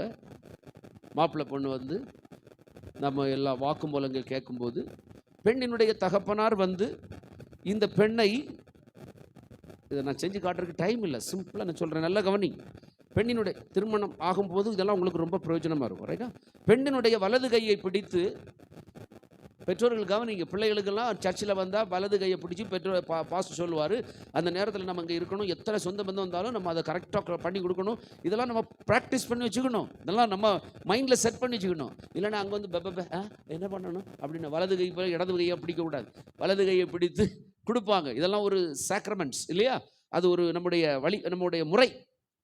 பையன் கையில் என்ன செய்வாங்க, மணமகனுடைய கையிலே போதகர் என்ன பண்ணுவார், அந்த கையை ரெண்டு பிடிச்சி வாக்குமூலம் சொல்லிவிட்டு சொல்வார், இன்று முதல் இவர்கள் பிதா குமாரன் பரிசுத்த ஆவி நாமத்தினாலே இவர்கள் கணவன் மனைவி என்று அறிவிக்கப்படுகிறார்கள். சும்மா போடுங்க ஒரு அல்லையில, யாருக்கும் கல்யாணம் நடக்கல, போடுங்க அல்லேலூயா. அடுத்தது என்ன சொல்வார், தேவன் இணைத்ததை யார் இணைத்ததை. சரி, இப்போ இந்த கான்செப்ட் அப்படியே மைண்டில் வச்சுக்காங்க. ஒரு கல்யாணம், இப்போ ஆண்டவர் சொல்றாரு, நீ இனிமேல் கைவிடப்பட்டவள் அல்ல. சொல்லுங்களேன், யாரும் ஒரு கூட்டத்தை பார்த்து, ஒரு ஜன கூட்டத்தை பார்த்து, ஒரு ஜனத்தை ஜாதியை பார்த்து, இனிமேல் உன் பேரு பியூலா, நீ மேரீடு. சொல்லுமா, நீ மேரீடு, நீ விவாகம் பண்ணப்பட்டவள், கைவிடப்பட்டவள் அல்ல. நான் முதல்ல உங்களுக்கு சொன்னேன், கூட்டம், ஒரு குழு, அதுக்கு பேர் என்ன பேரு? அப்போ இது எதை குறிக்கிறது? அல்லேலூயா. அதுல சபையை குறிக்கிறது, கர்த்தரால் மீட்கப்பட்டவர்களை குறிக்கிறது. ஒரு அல்லேலூயா சொல்லுங்களே. அல்லேலூயா. கர்த்தரால் மீட்கப்பட்டவர்களை குறித்து சொல்லுகிறது. 62வது அதிகாரத்தில் 12வது வசனம் சொல்லுது. 12வது வசனம், பரிசுத்த ஜனம் என்றும். பாத்தீங்களா, கர்த்தரால் மீட்கப்பட்ட ஜனம் என்றும் சொல்லுவார்கள். அப்போ சபை தானே இந்த மீட்கப்பட்ட ஜனம், இரத்தத்தால் மீட்கப்பட்ட ஜனம். இப்ப சொல்றாரு, இனிமேல் நீ கைவிடப்பட்டவள் அல்ல, நீ வாழ்க்கைப்பட்டவள், உன் பேர் இனிமேல் பியூலா, நீ மேரீடு. சரி, சரியா, மேரீடு, நீ மேரீட் பண்ணியாச்சு, கல்யாணம் பண்ணியாச்சு. அல்லேலூயா சொல்லுங்க. அப்படின்னா சபை என்பது இன்னொரு வார்த்தை அழைக்கப்படுது, சபை என்பது மணவாட்டி. அல்லேலூயா. இப்போ யாரோட மேரேஜ் பண்ணியிருக்காங்க? தேவனாகிய கர்த்தரோடு கூட, அவரோடு கூட, அந்த கிறிஸ்து உயிர்த்தெழுந்த இயேசுவோடு சபையானது கைப்பிடிச்சு கொடுக்கிறாரு. இப்போ அதனால தான் அங்க மேல பிதா பாவத்தை சுமந்த போது கிறிஸ்துவை கைவிட்டு இந்த இரத்தத்தினாலே மணவாட்டி சுத்தமாக்கப்பட்டு, இனி நீ கைவிடப்பட்டவள் அல்ல, நீ வாழ்க்கைப்பட்டவள் என்று கைபிடித்து கொடுக்கக்கூடிய ஒரு தருணத்தை உண்டாக்கும்படியாய் தன் சொந்த குமாரன் என்று பாராமல் நம்முடைய எல்லா பாவங்களையும், இன்னொரு பாருங்க, கற்புள்ள கன்னிகையாய் மாற்றும்படியாய் இயேசு அத்தனை பாவத்தையும் சுமந்து தீர்த்தார். ஆமீன் சொல்லுங்க. அதனால தான் வேதாமத்தில் நிறைய காரியத்தை சொல்ல முடியும், நான் டைம் இல்லை. அநேக வேசிகளும் திருடர்களும் கூட உங்களுக்கு முன்னுடைய தேவனுடைய ராஜ்யத்தில் பிரவேசிக்கும். வேசி எப்படி பரிசுத்தமாவா? கன்னிகையா மாறுவா? சபையா மாறுவா? இரத்தம், இயேசுவின் இரத்தம் சகல பாவங்களையும் மன்னிக்கும், கழுகி சுத்திகரிக்கும் இயேசுவின் இரத்தம். கரங்களை தட்டி ராஜாதி ராஜாவுக்கு நன்றி சொல்லுவோமா? ஹல்லேலூயா, ஹல்லேலூயா. அவ்வளவு நல்ல தெய்வம். ஆகவே இயேசு கைவிடப்பட்டதற்கு காரணம் மணவாட்டியாகிய என்னை கைபிடிக்கும்படியாய். அல்லேலூயா, அல்லேலூயா, அல்லேலூயா. கர்த்தர் நல்லவர். F minor. பாவிக்கு புகலிடம் இயேசு ரட்சகர், பாரினில் பலியாக மாண்டாரே.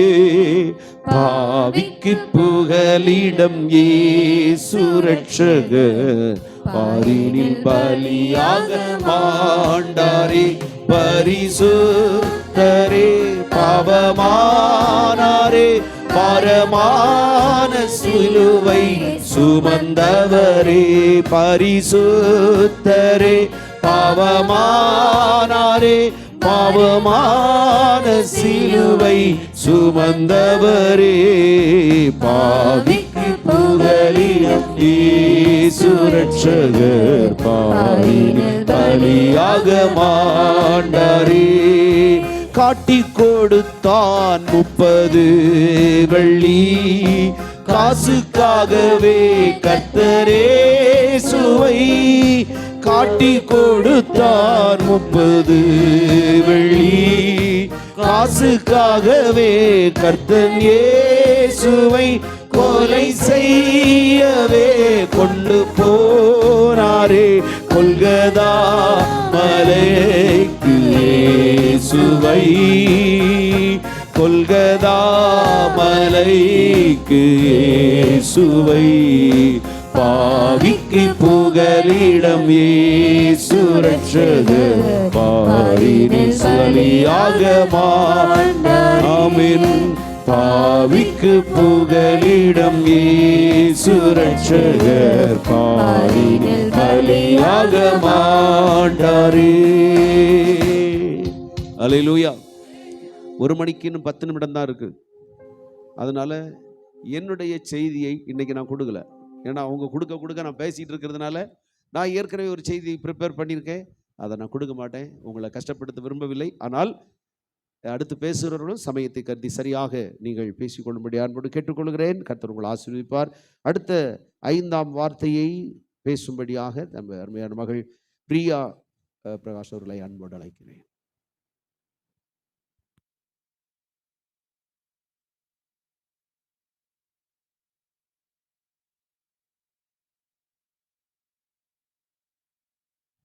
ஒரு நிமிடம் தலைகளை தாழ்த்தி கர்த்தருடைய வசனத்தை கேட்போமாக. கிருபையுள்ள நல்ல தகப்பனே, இந்த வேலைக்காக நன்றி செலுத்துகிறப்பா. இந்த 5ஆம் வார்த்தையை குறித்து என் தேவன் இந்த நாளிலும் எங்களோடு கூட என்ன பேச சித்தம் வைத்திருக்கிறீரோ அதை தெளிவாய் அடியேனோடு பேசி கத்தாவே ஜனங்களுக்கு புரியும்படியாய் என் நாவை நீர் திறந்தரலுங்கப்பா. என் தேவன் நீர் என்னோடு கூட இருங்க. எந்த பலவீனமும் கத்தாவே மோசையை போல நான் திக்குவாயும் மந்தனாவும் உள்ளவள் சுவாமி. என் தேவன் என் வாயோடு இருந்து நீங்கள் பேசுங்க. என் தேவனீர் அப்படியே செய்ய போறதுக்காக நன்றி. ரட்சகர் மீட்பருமா இயேசு பிதாவே.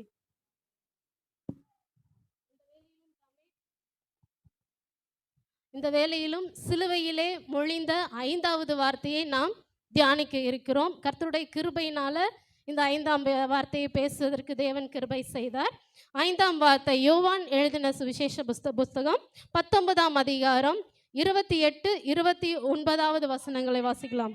அதன் பின்பு எல்லாம் முடிந்தது என்று இயேசு அறிந்து வேத வாக்கியம் நிறைவேறத்தக்கதாக தாகமாயிருக்கிறேன் என்றார். தாகமாயிருக்கிறேன் என்றார். காடி நிறைந்த பாத்திரம் அங்கே வைக்கப்பட்டிருந்தது. அவர் கடற்காளானை காடியிலே தோய்த்து யூசோப்பு தண்டிலே மாட்டி அவர் வாயின் இடத்தில் நீட்டி கொடுத்தார்கள். இயேசு காடியை வாங்கின பின்பு. இப்போ 5வது வார்த்தையிலே அடிக்கடி இந்த கிளைமேட்ல நாம் அடிக்கடி யூஸ் பண்ற வார்த்தை என்னன்னா தாகமா இருக்கு, தாகமா இருக்கு, தாகமா இருக்கு. நம்மளுக்கு என்ன தாகமா இருக்கு? நம்ம வெயில சும்மா போயிட்டு வந்தோம்னா நம்ம உடம்புல இருக்கிற தண்ணீர் வந்து டீஹைட்ரேட் ஆகுது.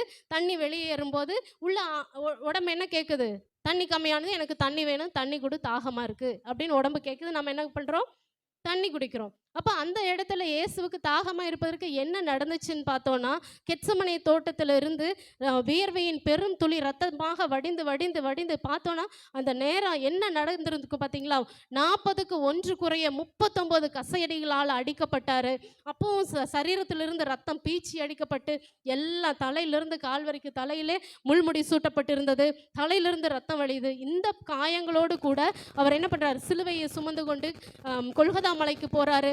அங்கே ஆணிகளால் அடிக்கப்பட்டு அங்கங்கே ரத்தம் வழிஞ்சு சரீரத்தில் இருக்கக்கூடிய எல்லா ரத்தமும் ஒரு ஆக்சிடென்ட் ஆச்சு அப்படின்னா அந்த இடத்துல இருக்கிறவங்களுக்கு போய் டக்குன்னு நம்ம என்ன தான் கொடுப்போம்? தண்ணி தான் கொடுப்போம். ஏன்னா அவங்க உடம்புல இருக்கிற ரத்தமெல்லாம் வெளியேறி இருக்கும். அவங்க டீஹைட்ரேட் ஆகிருப்பாங்க.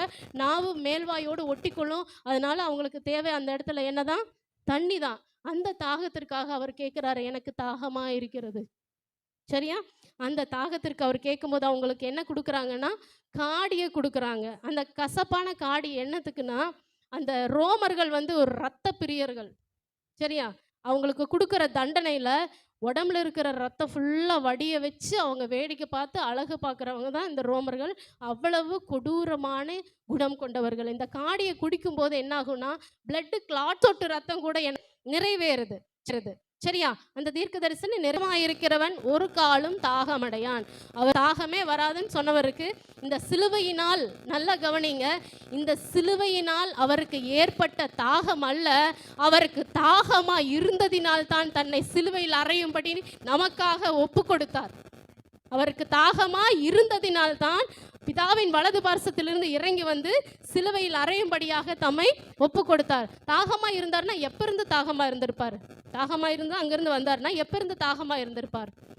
தம்முடைய சகல சிருஷ்டிகளையும் தன்னுடைய ஒரே வார்த்தையினால் சிருஷ்டித்த நம்முடைய தகப்பன் தனக்கென்று தனக்காக தம்முடைய சாயலின்படியேயும் தன்னுடைய ரூபத்தின்படியேயும் எனக்காகன்னு சொல்லி ஆசையா உருவாக்கின தன்னுடைய ஜனம் பாவத்தில் விழுந்து தேவ மகிமை அற்றவர்களாய் ஏதேன் தோட்டத்திலிருந்து துரத்தி விடப்பட்டார்கள் அல்லவா, ஆதாமும் ஏவாளும். அப்ப ஏற்பட்டதுங்க இந்த தாகம். அப்ப ஏற்பட்டுச்சு, ஐயோ இந்த ஜனத்தை எனக்கென்று ஏற்படுத்தினேனே, இவர்கள் என் துதியை சொல்லி வருவார்கள் என்று சொல்லி நான் ஆவலாய் இருந்தேனே, இவர்கள் என் மகிமையை இழந்தவர்களாய் ஓடி போனார்களே. அப்ப ஏற்பட்டது அந்த தாகம். இந்த ஜனத்தை நான் எனக்காக என்ன பண்ணணும், மீட்டுக்கொள்ள வேண்டும் என்று சொல்லி வந்தது. உன் ஜனத்தையும் உன் இனத்தாரையும் விட்டு நான் காண்பிக்கும் தேசத்துக்கு போ என்று சொல்லி அழைப்பித்தது அந்த தாகம் ஆபிரகாமை. அந்த தாகம்தான் இஸ்ரவேல் ஜனங்கள் கூக்குரலை கேட்டு ஓடிப்போய் அவர்களை எகிப்தின் அடிமைத்தனத்திலிருந்து விடுதலையாக்கி அழைத்து வந்தது. அதே தாகம்தான் சீனாய் மலையிலே மோசேயை கொண்டு 40 கட்டளைகளை கொடுத்து தன்னுடைய ஜனங்களை நெறிப்படுத்தியது. அதே தாகம்தான் 40 வருஷம் வனாந்தரத்திலே தன்னுடைய ஜனங்களை ஆசையோடும் பாசமாகவும் வழிநடத்தி வந்தது. அதே தாகம்தான் பிதாவின் வலது பார்சத்தில் வீற்றிருப்பதை அவர் கொள்ளையாடின பொருளாக எண்ணாமல், பிதாவுக்கு நிகராக இருப்பதை அவர் கொள்ளையாடின பொருளாக எண்ணாமல், தன்னைத்தானே வெறுமையாக்கி தன் அடிமையின் ரூபம் எடுத்து எனக்காகவும் உங்களுக்காகவும் இறங்கி வந்தது. நான் என்னுடைய பாவங்களை மீட்கும்படியாகவும் என்னுடைய பாவங்களை கரைத்து போடும்படியாகவும் பிதாவின் வலது பரிசத்திலிருந்து இறங்கி வந்த அதே தாகம்தான் இன்றைக்கும் என்னையும் உங்களையும் இந்த சபையில வைத்து நாம் பேசி கேட்டுக்கொண்டிருக்கும்படியாக நம்மை அழைத்தது. ஆமென், ஹல்லேலூயா. அதற்கு நன்றி செலுத்தலாமா? அந்த தாகம்தான். அந்த தாகம் தீர்ந்துருச்சா? இன்னும் இல்லை. அந்த தாகம் இன்னும் தீரவே இல்லைங்க. அவர் சிலுவையில் மொழிந்த எல்லா வார்த்தைகளும் அந்த சிலுவையிலே நிறைவேறி முடிந்தது. ஆனால் இந்த 5வது வார்த்தை மட்டும் இன்னைக்கு வரைக்கும் உயிரோட தாகமாகவே இருக்கிறது. அந்த தாகத்தை ஏசாயா 6:8 வாசிங்க பார்க்கலாம். ஏசாயா 6ஆம் அதிகாரம் 8வது வசனத்தில் இப்போ பார்த்தோன்னா, பின்பு நான் யாரை நான் அனுப்புவேன், யார் நமது காரியமாய் போவார்கள் என்று சத்தத்தை கேட்டேன்.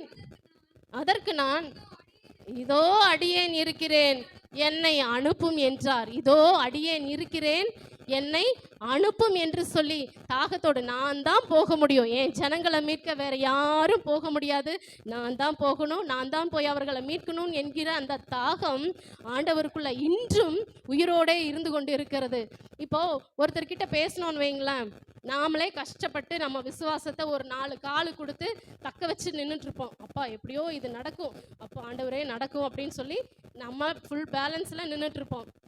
ஒரு ஆள் வருவாங்க, வந்ததையும் இதெல்லாம் எப்படிமா நடக்கும், இதெல்லாம் நடக்கிற காரியமா, ஏதாச்சும் நடக்கிற மாதிரி இருந்தால் பேசி, இதெல்லாம் இப்போதைக்கெல்லாம் இது என்ன ஆகாது, ஒத்து வராது, இந்த காலகட்டத்துக்கு இதெல்லாம் சரிப்பட்டு வராது அப்படின்னு நம்ம விசுவாசத்தை செங்கல்லாக பேர்த்து எடுத்து வச்சுட்டு அவங்க பாட்டுக்கு என்ன பண்ணுவாங்க, போய்கிட்டே இருப்பாங்க.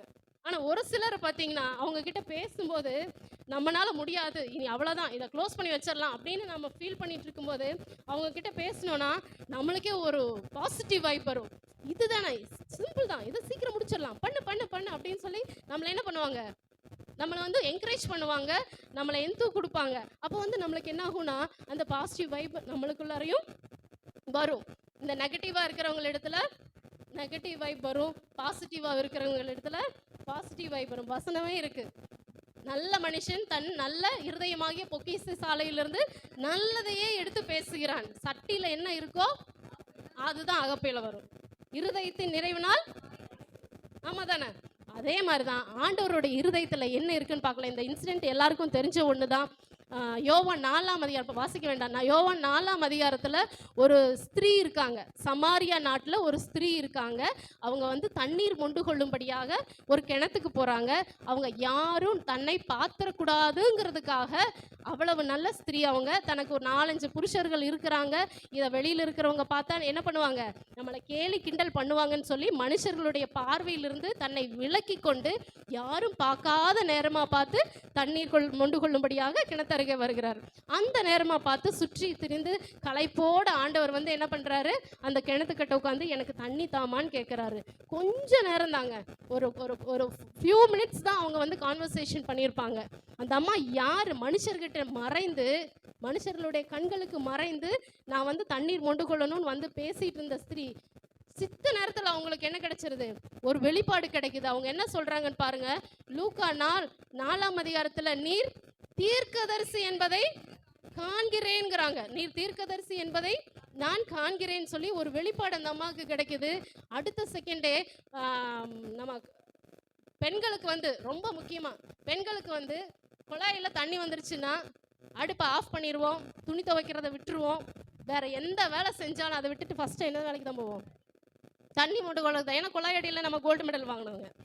அதனால ஃபர்ஸ்ட் என்ன வேலை செய்வோம்னா தண்ணி எடுக்கிறதுக்கு தான் போவோம். தண்ணி நின்றும், பாத்திரம் கழுவ தண்ணி வேணும், துவைக்க தண்ணி வேணும், குளிக்க தண்ணி வேணும். அதனால ஃபர்ஸ்ட் என்ன எங்க ப்ரிஃபரன்ஸ் கொடுப்போம், தண்ணி எடுக்க தான் ப்ரிஃபரன்ஸ் கொடுப்போம். இந்த அம்மா பாருங்க, தண்ணி எடுக்க வந்த அம்மா கொஞ்ச நேரம் கர்த்தரிடத்துல பேசிட்டு இருந்ததையும், அவருக்குள்ள இருந்த அந்த தாகம், கர்த்தருக்குள் இருந்த தாகம் அந்த பெண்ணின்குள்ள ஊற்றப்பட்டு அந்த அம்மா என்ன பண்றாங்கன்னு பாருங்க. 4ஆம் அதிகாரம், அப்பொழுது அந்த ஸ்திரீ தன் குடத்தை வைத்து விட்டு தண்ணி எடுக்கிறத விட்டுட்டு ஊருக்குள்ளே போய் ஜனங்களை நோக்கி, நான் செய்த எல்லாவற்றையும் ஒரு மனுஷன் எனக்கு சொன்னார், அவரை வந்து பாருங்கள். அந்த அம்மா சொன்ன சுவிசேஷம் என்னன்னா, பெருசாலாம் ஒன்றும் பேசல. என்ன சொன்னாங்க, வந்து பாருங்க, அங்க மேசியா வந்திருக்காரு, வந்து பாருங்க. ஏன்னா வந்து பாருடா வந்திருக்காரு. தன்னை மனுஷர்களிடத்திலிருந்து ஒழித்து கொண்ட ஒரு ஸ்திரீ, தன்னுடைய சுவாபத்தையும் மறந்து, அவருடைய தாகம் அவள் மேல் ஊற்றப்படும் பொழுது அவளுடைய நிலைமையை அவள் மறக்கிறாள், அவளுடைய அந்த சூழ்நிலையை மறக்கிறாள், அவள் எதற்காக வந்திருக்கிறோம் என்பதை கூட மறந்து வந்து பாருங்கள் என்று சொல்லி தேவ கர்த்தருடைய சுவிசேஷத்தை அறிவிக்க அவள் கிளம்புகிறாள். ஹல்லேலூயா. அடுத்தது, அப்பொழுது அவர்கள் ஊரிலிருந்து புறப்பட்டு அவரிடத்துல வந்தார்கள். இந்த வசனத்தை நான் நேற்றுக்கு வாசிக்கும் பொழுது நிஜமாலுமே சொல்றேங்க, செருப்புல அடிச்ச மாதிரி இருந்தது எனக்கு. சரிங்களா? நான் வந்து ஓப்பனா சொல்றேன், இன்னைக்கு வரைக்கும் யாருக்குமே சுவிசேஷம் சொன்னதில்லை. என்னோட நினைப்பு, என்னோட ஞானத்துக்கு எட்டின வரைக்கும் நான் என்ன தெரியுமா யோசிப்பேன், நாம வந்து ஃபர்ஸ்ட் ஸ்டடியா இருக்கணும், ஒரு ஸ்டாண்டர்டா ஏதோ ஒன்று சாதிச்சுட்டு அதுக்கப்புறம் போய் மற்றவங்களுக்கு என்ன சொன்னேன், பாஸ்டர்கிட்ட போன வாரம் கூட சொன்னேன், நாமெல்லாம் எப்படிங்க பாஸ்டர் போய் சொன்ன கேட்பாங்களான்னு. நிஜமா அப்படிதான் நினைப்பேன். நான் ஓரளவுக்கு நான் வளர்ந்துட்டு அதுக்கப்புறம் நான் போய் சொல்கிறேன், அப்போ எல்லாரும் கேட்பாங்க அப்படின்னு என்னோட ஞானத்துக்கு எனக்கு எட்டினது. ஆனால் ஆண்டவர் சொல்கிறாரு, இந்த ஸ்திரீயை விடவும் நீ ஒன்றும் மோசமாக போயிடல. ஆமாவா இல்லையா? யாருமே இந்த ஸ்திரீயை விடவும் அவ்வளவு தைரியமா, அப்போ நமக்குள்ள என்ன இல்லை, அந்த தாகம் ஊற்றப்படலை. கர்த்தருக்குள் இருந்த அந்த தாகம் ஊற்றப்பட்டிருந்தா அப்போவே நம்ம என்ன பண்ணியிருப்போம், ஓடி இருப்போம். குடத்தை போட்டுட்டு ஓடனா, அதுதான் ரொம்ப முக்கியமான பாயிண்ட். குடத்தை அங்கேயே போட்டுட்டு சுவிசேஷம் சொல்கிறதுக்காக ஓடுனா.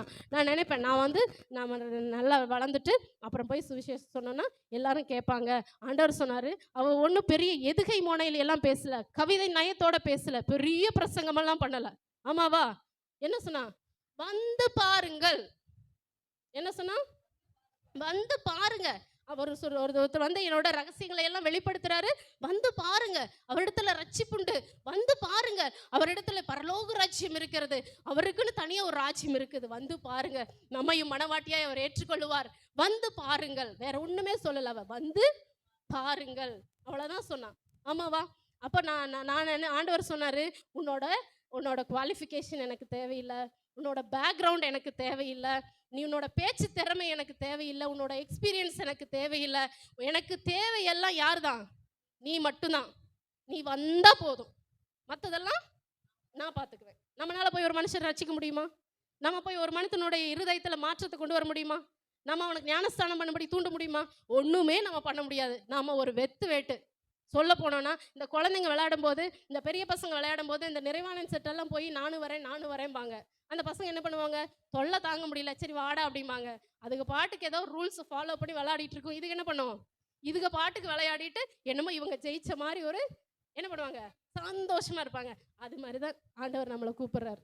நீ ஒன்றும் பண்ண வேண்டாம், நீ சும்மா என்ன பண்ண, நீ வந்து நில்லு போதும், நான் எல்லாத்தையும் பண்ணிக்கிறேன். ஆனால் அந்த கிரெடிட் எல்லாம் இப்போ அந்த பாருங்க, 4ஆம் அதிகாரத்தில் 39வது வசனம், நான் செய்த எல்லாவற்றையும் எனக்கு சொன்னார் என்று சாட்சி சொன்ன அந்த ஸ்திரீயினுடைய வார்த்தை நிமித்தம் அந்த ஊரில் உள்ள சமாரியில் அநேகர் அவர் மேல் விசுவாசம் உள்ளவர். அப்போ இந்த அநேகர் இருக்காங்க பார்த்தீங்களா, இந்த அநேகர் விசுவாசம் உள்ளவர்கள் யாரோட லிஸ்ட்டில் வைக்கப்பட்டிருப்பாங்கன்னா அந்த சமாரியா ஸ்திரீயினுடைய விசுவாசம் இந்த லிஸ்ட்டில் பரலோகத்தில் பெயர் எழுதப்பட்டிருக்கும். அவளுடைய பொக்கிஷம். இத்தனை விசுவாசிகளும் யாரு பொக்கிஷமாக இருக்காங்க, வந்து பாருங்கள்னு ஒரு வார்த்தை சொன்ன அந்த ஸ்திரீக்கு பொக்கிஷ வைப்பாக ஆண்டவர் அவளுக்காக என்ன பண்ணியிருக்காரு, வைத்திருக்கிறார். அப்போ இந்த ஸ்திரீக்கே இவ்வளோ செய்ய முடியும்னா கர்த்தருடைய தாகத்தை பெற்றிருந்தோமானால் நாமும் சுவிசேஷத்தை செய்ய புறப்படலாம். கர்த்தர் தாமே நம்ம ஒருவரையும் ஆசீர்வதிப்பாராக இந்த வார்த்தையின் மூலம். Praise the Lord. Hallelujah. Hallelujah. தேவ வார்த்தை நிறைவேறும்படியாக இயேசு என்ன சொன்னார், நான் தாகமாக இருக்கேன். இதை விட சிறப்பான அந்த வார்த்தைக்கு விளக்கம் உங்களுக்கு தேவையில்லை, அருமையாக கொடுத்தாங்க. ஆமென் சொல்லுங்களேன். இயேசு தாகத்தோடு கூட இருக்கிறார். ஆமென். அவருடைய தாகத்தை தீர்ப்பதற்கு ஆயத்தமா இருக்கும். அவருடைய தாகத்தை தீர்ப்பதற்கு எத்தனை பேர் ஆயத்தமா இருக்கீங்க? ஹல்லேலூயா. நிறைய பேர் என் நாமத்தின் நிமித்தம் இவர்களுக்கு நீங்கள் ஏதாவது கொடுத்தா அதனுடைய பலனை அடையாமல் போக மாட்டீர்கள். ஏன் ஆண்டவர் சொன்னார்ல, நான் தாகமாக இருக்கிறேன், நான் தாகமாக இருந்தபோது நீங்கள் எனக்கு தண்ணீர் கொடுத்தீர்கள். எப்படி கொடுத்தீங்க? இந்த சிறியர்களுக்கு எதை செய்தீர்களோ அதை இறக்கை செய்தீர்கள் அப்படின்னு சொல்லி முடிச்சுட்டா என் வேலை முடிஞ்சுன்னு நினைக்கிறோம். இல்லை, அதை விட பெரிய ஒரு தாகம் உண்டு. அதுக்காக தான் 30 பேர் செலக்ட் பண்ணியிருக்கிறோம். ஹல்லேலூயா. You are the one person to go. போய் கூப்பிடு, அந்த மக்களை கூப்பிடு, வந்து பார் என் இயேசு எப்படிப்பட்ட. அதாவது நம்முடைய பிரச்சனைகளை காமிச்சாச்சுன்னா நம்ம அது கிடையாது. இது எனக்குள்ள ஒரு ஆனந்தம் உண்டு. எவ்வளவு சூழ்நிலை எனக்கு விரோதமாக இருந்தாலும் எனக்குள்ளே ஒரு மனமகிழ்ச்சி உண்டு. ஆமென் சொல்லுங்க. அதை ஆத்ம தாகம். நரகத்தை குறித்து பார்க்கும்போது, பாதாளத்தை குறித்து பைபிளில் சொல்லுது, அது விரிவாய் திறக்கப்பட்ட ஒரு பெரிய பாதாளம். அது திருப்தி அடையாத பாதாளம் என்று எழுதப்பட்டிருக்கு. எப்படிப்பட்டதான்? திருப்தியே அடையாது. நரகமே அப்படின்னா என்ன அர்த்தம்? உலகத்தில் உள்ள அத்தனை பேரையும் உள்ள இழுத்தாலும் அது திருப்தி. அவ்வளவு என்ன, அப்படிப்பட்ட ஒரு ஆசை உள்ள பாதாளம். அப்படி பாதாளத்துக்கு அப்படி ஒரு ஆசை இருக்கும்போது ஆண்டவருக்கு எவ்வளோ ஒரு ஆசை இருக்கும். அவர்கள் எல்லாம் சிருஷ்டித்த ஒரு பிள்ளை கூட 100ங்கிறது ஒரு பெர்சன்டேஜ் தான், கவுண்டிங் கிடையாது. சரியா? 100ங்கிறது இயேசு கிறிஸ்துக்கு அநேக இடங்களில் ஃபோட்டோ வச்சுருப்பாங்க. ஒரு கோலும் கை கொடுத்து ஒரு ரியாலிட்டி ஆட்டுக்குட்டியும் பக்கத்தில் இருக்கிற மாதிரி. எங்கேயாவது அவர் எங்கேயாவது ஆடு மேய்ச்சதை பார்த்துருக்கீங்களா? என்ன அர்த்தம்? அந்த ஒரு கதை. 100 ஆடு இருக்க, அவன் ஒன்றை தொலைஞ்சு போனால், காணாமல் போனால், அதை தேடி போனால் பாருங்க. அப்படின்னு அர்த்தம், ஒரு மனிதன் கூட இந்த உலகத்தில் பிறந்த ஒரு சோல் கூட நரகத்துக்கு போகக்கூடாதுங்கிற ஏக்கம் அவருடைய தாகம். ஹல்லேலூயா. எத்தனை பேர் இதை செய்ய விரும்புறீங்க? ஹல்லேலூயா. கர்த்தர் நல்லவர். எத்தனை பேர் இந்த பாடல நம்ம ஒரு பாடலன் சனதை பாடுவோம். அடுத்தது 6வது வசனத்தை வார்த்தை பேசும்படியாய் பீட்டரை ஆயத்தமாக இருக்கும்படி அன்போடு கேட்டுக்கிறேன். ஹல்லேலூயா. உமக்கு நன்றி. என்ன ஸ்கேல்ப்பா? ஏ மேஜர் ஒன்று. பாரிர்கஸ்தமரே பூங்காவில் என்னை சரையே பாவி எனக்காய் வேண்டுதல் செய்திடும் சத்தம் தோனித்திடுதே. பாவி எனக்காய் வேண்டுதல் செய்திடும் சத்தம் தோனித்திடுதே.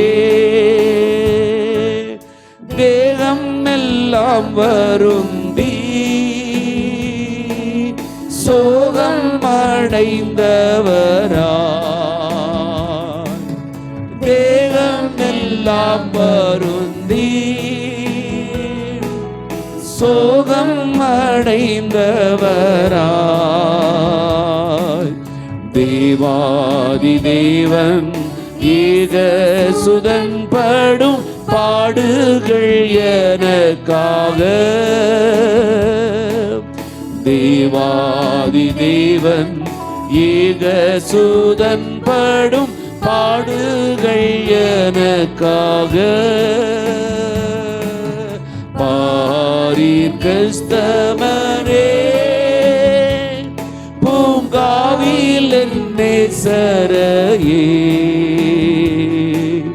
பாவி எனக்காய் வேண்டுதல் செய்திடும் சத்தம் தொனித்திடுதே. அல்லேலூயா.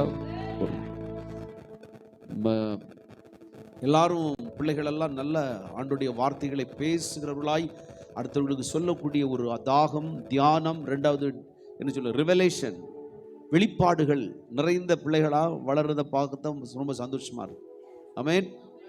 அப்போ இனி அடுத்த ஒரு பேட்ச் இருக்கு, அடுத்த ஒரு செட் ஆஃப் பேட்ச். அதை நான் இன்னைக்கு டச் பண்ணேன். வேண்டாம் பஸ்டர் அடுத்த வருஷம் அப்படின்னு இருக்காங்க.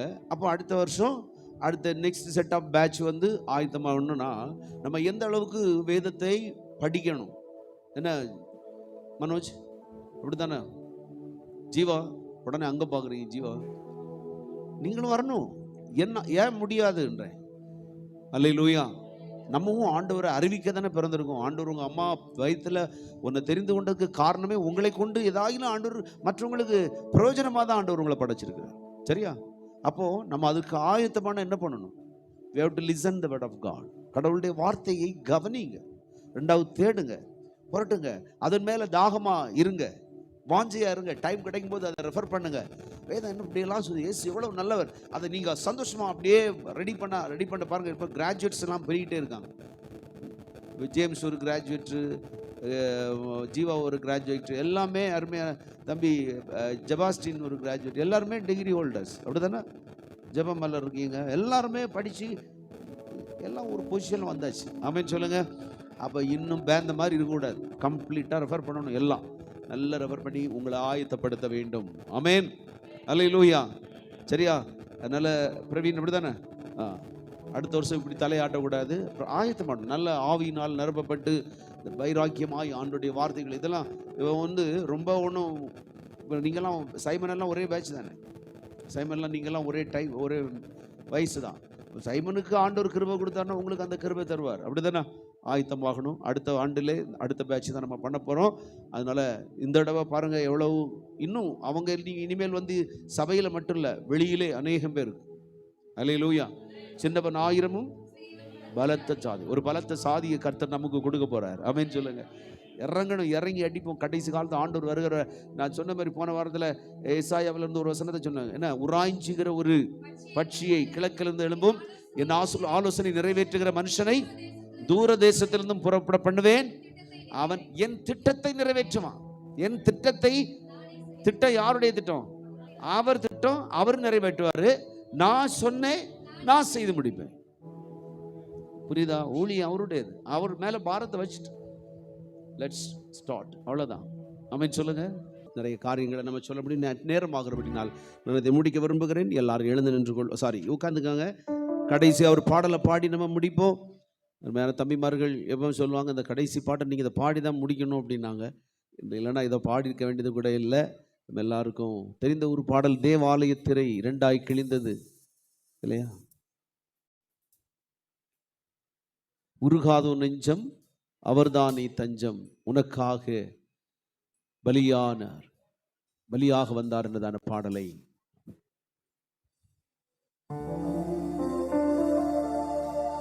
தேவாலய திரை 2 கிழிந்தது, காலை கதிரவன் கண்களை உரிந்து கூடியது, காரில் சூழ்ந்ததோ, கல்லறை வெடித்ததோ, பூமி அதிர்ந்ததோ,